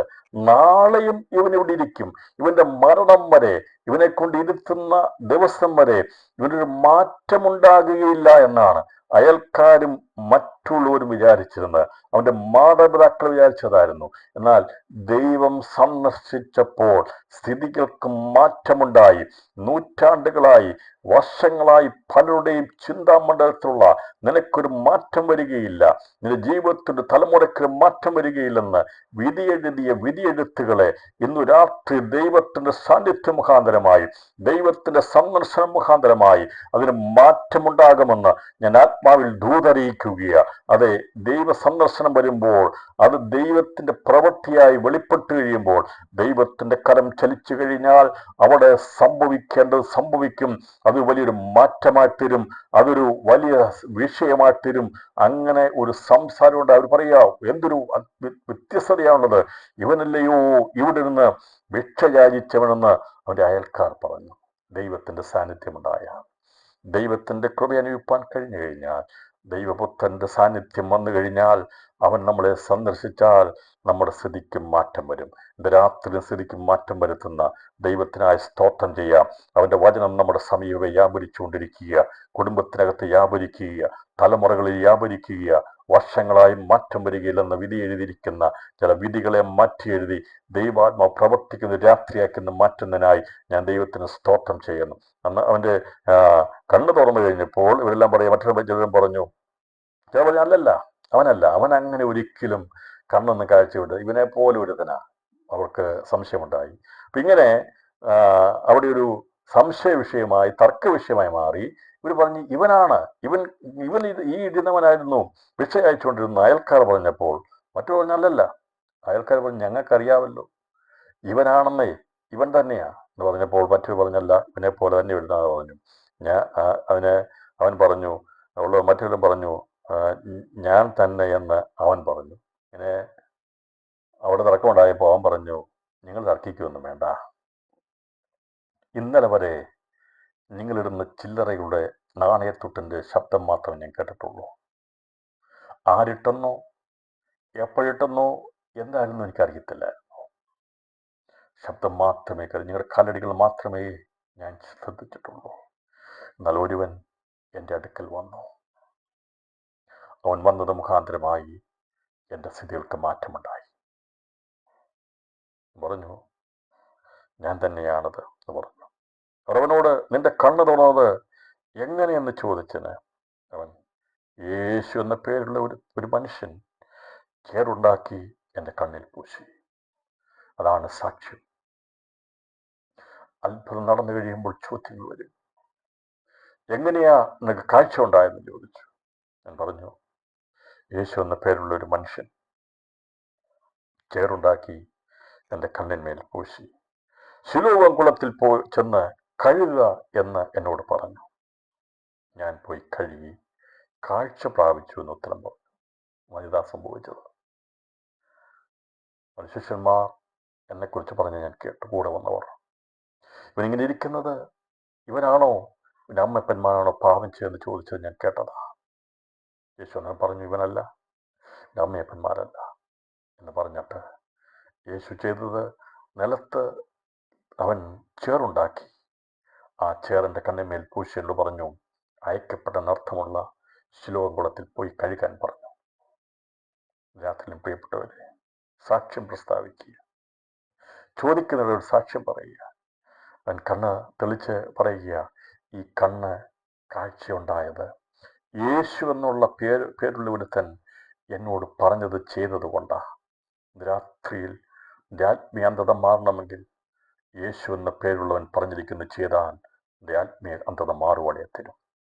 പാരമ്പര്യത്തിൽ പിടിയിൽ കിടക്കുന്ന ജീവിതമേ, ഇന്ന് വരെ നിനക്ക് കാഴ്ചപ്പാട് കിട്ടിയിട്ടില്ലെങ്കിൽ യേശു എന്ന ആ മനുഷ്യൻ പറഞ്ഞിരിക്കുന്ന കാര്യങ്ങൾ നിന്റെ ജീവിതത്തിൽ അനുവർത്തിച്ചാൽ നിശ്ചയമായിട്ടും അന്ധത മാറുവാൻ ഇടയായിത്തരും. പറയാ, യേശു എന്ന ആ മനുഷ്യൻ എന്നോട് പറഞ്ഞു, ഞാൻ ശിലോവാം കുളത്തിൽ പോയി കഴുകി കാഴ്ച പ്രാപിച്ചു എന്നുത്തരം പറഞ്ഞു. അവൻ എവിടെ എന്ന് അവർ അവനോട് ചോദിച്ചതിന് ഞാൻ അറിയുന്നില്ല എന്നുത്തരം പറഞ്ഞു. ഞാൻ അറിയുന്നില്ല, എനിക്ക് പേരറിയാം, പക്ഷെ അവൻ ഇപ്പൊ എവിടെയാണെന്ന് എനിക്കറിയത്തില്ല. എന്താ ചെയ്യുന്നു എനിക്കറിയാം. ഞാൻ ചെയ്തത് ശബത്തിൽ ഒരിക്കലും ചെയ്യാൻ പറ്റുന്ന കാര്യവുമല്ല, പക്ഷെ ഞാൻ ചെയ്തത്. പക്ഷെ എന്നോട് പറഞ്ഞവൻ്റെ വാക്കുകൾ, അവനത് ചെയ്തിട്ടാണ് എന്നോട് പറഞ്ഞത്. ഞാനത് അനുസരിക്കുക മാത്രമാണ് ചെയ്തത്. ഇത് സംഭവിച്ചപ്പോൾ കൊണ്ടായിരുന്നവരെ അവർ പരീക്ഷന്മാരുടെ അടുക്കൽ കൊണ്ടുപോയി. അന്നേരം തന്നെ ഇവനെ പരീക്ഷന്മാരുടെ അടുക്കൽ കൊണ്ടുപോയി. എന്നിട്ട് പറഞ്ഞു, യേശു ചേറുണ്ടാക്കി അവൻ്റെ കണ്ണ് തുറന്ന ശബത്ത് നാളിലായിരുന്നു. ഈ ഒരു വിഷയം അവർ വലിയ കാര്യമായിട്ടെടുത്തു. ഇവര് ഈ പരീക്ഷന്മാരുടെ അടുക്കൽ കൊണ്ടുപോയത്, ഇവന് കാഴ്ച ലഭിച്ചു, ദൈവത്തിന് സ്തോത്രം പറഞ്ഞ് വീട്ടിൽ പോവുകയല്ല ചെയ്തത്. ഇവരതിനെ അന്നേരം തന്നെ ഇത് പരീക്ഷന്മാരുടെ അടുക്കൽ കൊണ്ട് അവരുടെ ഇഷ്ടം സമ്പാദിക്കാൻ വേണ്ടി ഇവനെ അവിടെ കൊണ്ടു. ഇതൊക്കെ ദൈവപ്രവൃത്തി. അവനെ കൊണ്ടുപോകണം. ചെന്ന് കഴിഞ്ഞപ്പോൾ അവൻ അല്ലെങ്കിൽ ഈ 9-ാം അധ്യായം എഴുതാൻ പറ്റത്തില്ലല്ലോ. 9-ാം അധ്യായം രചിക്കണ്ടേ. ചില വ്യക്തികളാണ് ഈ പുസ്തകത്തിന്റെ താളിൽ എഴുതപ്പെട്ടിരിക്കുന്നത്. ഓട്ടോ സ്തോത്രം. ചില വ്യക്തികളില്ലായിരുന്നെങ്കിൽ ഈ തിരുവചനം എഴുതപ്പെടത്തില്ലായിരുന്നു. യേശു വന്നപ്പോൾ പ്രവർത്തിപ്പാൻ വേണ്ടി ചിലരുണ്ടായിരുന്നു. ഒരു ലാസറും ഒരു മാർത്തയും മറിയും ഇല്ലായിരുന്നെങ്കിൽ യോഹന്നാന്റെ സുവിശേഷത്തിന്റെ ആ അധ്യായം എഴുതാൻ കഴിയത്തില്ലായിരുന്നു. 11-ാമത്തെ എഴുതാൻ കഴിയത്തില്ലായിരുന്നു. ഈ പിറവിക്കൊണ്ടില്ലായിരുന്നെങ്കിൽ 9-ാമത്തെ എഴുതത്തില്ലായിരുന്നു. അതാ പറഞ്ഞത്, ദൈവത്തിന്റെ പ്രവൃത്തി വെളിപ്പെടുവാൻ ദൈവം ചെലവഴിച്ചിരുന്നു. ഈ പുസ്തകമൊക്കെ വായിക്കുമ്പോൾ ദൈവത്തിന്റെ പ്രവൃത്തി വെളിപ്പെട്ടത് മുഖാന്തരമായി മനുഷ്യനോട് ബന്ധപ്പെട്ട കാര്യങ്ങളാണ് രേഖപ്പെടുത്തിയിരിക്കുന്നത്. അപ്പൊ ഇവര് പരീക്ഷന്മാരുടെ അടുക്കൽ കൊണ്ടുപോയിട്ട് യേശു ശബത്തിൽ അത് ചെയ്തു എന്നുള്ളതാണ് ഒരു വലിയ വിഷയമായിട്ട് എത്തിയത്. അവൻ കാഴ്ച പ്രാപിച്ചവൻ എങ്ങനെയെന്ന് പരീക്ഷന്മാർ അവനോട് ചോദിച്ചു. അവരോട് അവൻ എൻ്റെ കണ്ണിന്മേൽ ചേറ് തേച്ചു, ഞാൻ കഴുകി കാഴ്ച പ്രാപിച്ചിരിക്കുന്നത് പറഞ്ഞു. പരീക്ഷന്മാരിൽ ചിലർ, ഈ മനുഷ്യൻ ശബത്ത് പ്രമാണിക്കുക കൊണ്ട് ദൈവത്തെ അടുക്കൽ നിന്ന് വന്നവനല്ല എന്ന് പറഞ്ഞു. മറ്റു ചിലർ, ഭാവിയായ ഒരു മനുഷ്യന് ഇങ്ങനെയുള്ള അടയാളങ്ങൾ ചെയ്യുവാൻ എങ്ങനെ കഴിയുമെന്ന് പറഞ്ഞു. അങ്ങനെ അവരുടെ ഇടയിൽ ഒരു ഭിന്നിപ്പുണ്ടായി. ഈ വിഷയം ഭിന്നിപ്പുണ്ടായി. 7-ാം അധ്യായം 43-ാം വാക്യത്തിൽ ജനത്തിനിടയിൽ ഭിന്നിപ്പുണ്ടാകുന്നത് കാണാൻ സാധിക്കുന്നുണ്ട്. 7-ാം അധ്യായം 43-ൽ ജനത്തിനിടയിലാണ് ഭിന്നിപ്പുണ്ടാകുന്നത്. 7-ാം അധ്യായം 43-ൽ പറയുന്നത്, ദാവീദിന്റെ ഗ്രാമമായിരിക്കുന്ന യേശു ഇവിടുന്ന് വരുന്നതിനെ കുറിച്ച് ഭിന്നിപ്പുണ്ടായതിനെ കുറിച്ച് ജനത്തിനിടയിൽ ഭിന്നിപ്പുണ്ടായി. 7-ാം അധ്യായം 43. ഇവിടെ പരീശന്മാരുടെ ഇടയിൽ ഭിന്നിപ്പുണ്ടായി. അവരുടെ ഇടയിൽ ഭിന്നിപ്പുണ്ടായിട്ട് ഒരു തമ്മിൽ പറയുകയാണ്. ഒരു കൂട്ടർ പറഞ്ഞു, ഇവൻ ഇങ്ങനെ ചെയ്തതുകൊണ്ട് പ്രമാണിക്കൊണ്ട് പ്രമാണിക്കായകൊണ്ട് ശബത്ത് പ്രമാണിക ദൈവത്തിനടുക്കൽ നിന്ന് വന്നവനല്ല എന്ന് പറഞ്ഞു. മറ്റു ചിലർ, ഭാവിയായ ഒരു മനുഷ്യന് ഇങ്ങനെയുള്ള അടയാളങ്ങൾ ചെയ്യുവാൻ എങ്ങനെ കഴിയും എന്ന് പറഞ്ഞ് അങ്ങനെ അവിടെ ഇടയിൽ ഒരു ഭിന്നതയുണ്ടായി. അവർ പിന്നെയും കൂട്ടനോട്, നിന്റെ കണ്ണ് തുറന്നത് കൊണ്ട് നീ അവനെക്കുറിച്ച് എന്തു പറയുന്നു എന്ന് ചോദിച്ചതിന് അവനൊരു പ്രവാചകൻ എന്നവൻ പറഞ്ഞു. രാത്രി കണ്ണുകളടയ്ക്കാം. സമയം തീർന്നു ഞാൻ അവസാനിപ്പിക്കാൻ പോവുകയാണ്. അതേപോലെ ബാക്കി നാളെ കേൾക്കാം, നാളെ നമുക്ക് ചിന്തിക്കാം. അതെ, അവനോട് ചോദിച്ചു, നീ അവനെക്കുറിച്ച് എന്ത് പറയുന്നു ചോദിച്ചു. അവൻ പറഞ്ഞു, അവനൊരു പ്രവാചകനാണെന്ന് പറഞ്ഞു. അവൻ മനസ്സിലായി, സാധാരണക്കാർക്ക് ചെയ്യാൻ പറ്റുന്ന കാര്യമല്ല. അവൻ്റെ പ്രവാചകനാണെന്ന് പറയാനിടയായിരുന്നു. എന്നാൽ അവരുടെ ഭിന്നതയുണ്ടായപ്പോൾ അവർ പറഞ്ഞു അവൻ പാപിയാണ്, അവൻ ശബത്ത് അവൻ ആചരിക്കാത്തതുകൊണ്ട് അവൻ ദൈവത്തിൻ്റെ അടുക്കൽ വന്നവനല്ല, ദൈവം അയച്ചവനല്ല എന്നാണ് അവർ പറഞ്ഞത്. എന്നാൽ യേശു പറഞ്ഞു, ശിലോഹം കുളത്തിൽ നീ പോയി കഴുകാൻ പറഞ്ഞയച്ചത് ദൈവം തൻ്റെ പുത്രനെ പ്രവൃത്തി ചെയ്യാൻ വേണ്ടി അയച്ചു എന്നത് വെളിപ്പെടുത്തുവാൻ വേണ്ടിയാണ്. ഇവിടെ പറയുന്നത് ഇവൻ ദൈവത്തിന്റെ അടുക്കൽ നിന്ന് ദൈവം അയച്ചവനല്ല എന്ന് പറയുമ്പോൾ ദൈവോട് വെളിപ്പെടുത്തി കൊടുത്തു. ദൈവത്തിന്റെ അടുക്കൽ നിന്ന് വന്നവൻ ദൈവത്തിന്റെ പ്രവൃത്തി ചെയ്തു. അവൻ പറഞ്ഞതനുസരിച്ച്, അവൻ ചെയ്തതനുസരിച്ച് അവനെ കാഴ്ച ലഭിക്കാൻ ഇടയാത്തിരുന്നെങ്കിൽ രാത്രിയിൽ പ്രിയപ്പെട്ടവരെ അവന്റെ കണ്ണുകൾ തുറന്നു കഴിഞ്ഞപ്പോൾ അവന് മാറ്റം ഉണ്ടായപ്പോൾ അവൻ പറയുക അവനൊരു പ്രവാചകനാണെന്ന്. എന്നാൽ നമുക്ക് തുറന്നുള്ള ഭാഗം കാണാൻ സാധിക്കുമ്പോൾ യേശു അവന്റെ ബുദ്ധിയെ തുറക്കുന്നതിനെ കുറിച്ച് രേഖപ്പെടുത്തിയിട്ടുണ്ട്. ഇപ്പോൾ അവന്റെ പുറമെയുള്ള കണ്ണ് മാത്രമേ തുറന്നിട്ടുള്ളൂ. അത് യേശുവിലേക്ക് വന്നപ്പോൾ ഉടൻ തന്നെ എല്ലാവരുടെയും കണ്ണുകൾ തുറക്കപ്പെട്ടിട്ടില്ല, വേണ്ട പോലെ തുറക്കപ്പെട്ടിട്ടില്ല. അതിന്റെ സമയാസമയങ്ങളിലാണ് കാഴ്ചപ്പാട് വർദ്ധിക്കുന്നത്. അതവൻ പ്രവാചകനാണെന്ന് അവൻ പറയുവാനെടുത്തിരുന്നെങ്കിൽ അവൻ അന്ന് വരെ ഉണ്ടായിരുന്ന പ്രവാചക ശിക്ഷണങ്ങളെ കുറിച്ചുള്ള അന്നത്തെ പ്രസന്റ് ആയിട്ടുള്ള വിഷയമാണ് അവൻ അറിയാമായിരുന്നത്. അവൻ പറഞ്ഞു പ്രവാചകനാണെന്ന്.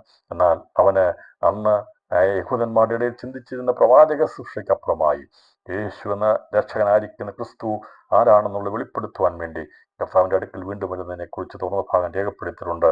യേശു നമ്മളെ സന്ദർശിച്ചു കഴിഞ്ഞാൽ അവൻ നമുക്ക് തുറക്കപ്പെടേണ്ട കണ്ണുകളെല്ലാം തുറന്നു വരും. നമ്മുടെ പുറമെയുള്ള കണ്ണുകളെ തുറന്ന കർത്താവ് ആന്തരിക കണ്ണുകളെ തുറക്കുവാൻ, ബുദ്ധിയെ തുറക്കുവാൻ, ഹൃദയത്തെ കണ്ണുകളെ തുറക്കുവാൻ ദൈവവിശ്വസ്തന. ഇന്ന് രാത്രി കണ്ണുടയ്ക്കാം, പ്രാർത്ഥിക്കാം. ദൈവത്തിന്റെ സാന്നിധ്യം നമ്മുടെ കണ്ണുകളെ തുറക്കുന്നതാണ്. അവൻ വെളിച്ചമായി വന്നതുകൊണ്ട് നാം വെളിച്ചമുള്ളവരായിത്തീരും. ഇതുവരെയും എല്ലാവരുടെയും ചിന്താഗതി ഇവനെന്നും ഇങ്ങനെ ഈ ഇരക്കുന്നവനായി ഇരിക്കുമെന്നാണ് ചിന്തിച്ചെങ്കിൽ അവന് മാറ്റം വരുത്തി, അവൻ്റെ സ്ത്രീകൾക്ക് മാറ്റം വരുത്തി കാഴ്ചയുള്ളവനായി മറ്റുള്ളവരൊപ്പം നിൽക്കത്തക്കവണ്ണം അവർ പറഞ്ഞിരുന്ന അവൻ പാപിയായിരുന്നു എന്നുള്ള ചിന്തകൾ മാറ്റി അവനെ പാപത്തിൽ നിന്ന് വിടിവിച്ചല്ലെങ്കിൽ പറഞ്ഞതുപോലെ അവന്റെ ബലഹീനത മാറ്റിയത് മറ്റാരുടെയും പ്രവൃത്തിയായിരുന്നില്ല, യേശു ക്രിസ്തുവിന്റെ പ്രവൃത്തിയായിരുന്നു. ന്യായപ്രമാണത്തിന് മറ്റുള്ളവർക്ക് ചെയ്യാൻ കഴിയാത്തതിനെ ചെയ്ത ദൈവപുത്രനെ വെളിപ്പെടുത്തിക്കൊണ്ടാണ് അവൻ അവിടെ നിൽക്കുന്നതെങ്കിൽ അവനോടുള്ള തുറന്നുള്ള സംസാരങ്ങളെ കുറിച്ചാണ് പറഞ്ഞിരിക്കുന്നവൻ ആരാകുന്നു യേശുവിനെ വെളിപ്പെടുത്തി കൊടുക്കുവാൻ എത്തുന്നു. ദിവസങ്ങളിൽ ക്രിസ്തുവിനെ കുറിച്ചുള്ള കാഴ്ചപ്പാട് വർദ്ധിക്കുവാൻ കർത്താവ് നമുക്ക് സഹായിക്കട്ടെ എന്നുള്ള ദൂത് കൈമാറിക്കൊണ്ട് ഞാൻ വിരാമം കുറിക്കുന്നു. ദൈവമായ കർത്താവ് നമ്മെ ഏവരെയും ധാരാളമായി അനുഗ്രഹിക്കട്ടെ.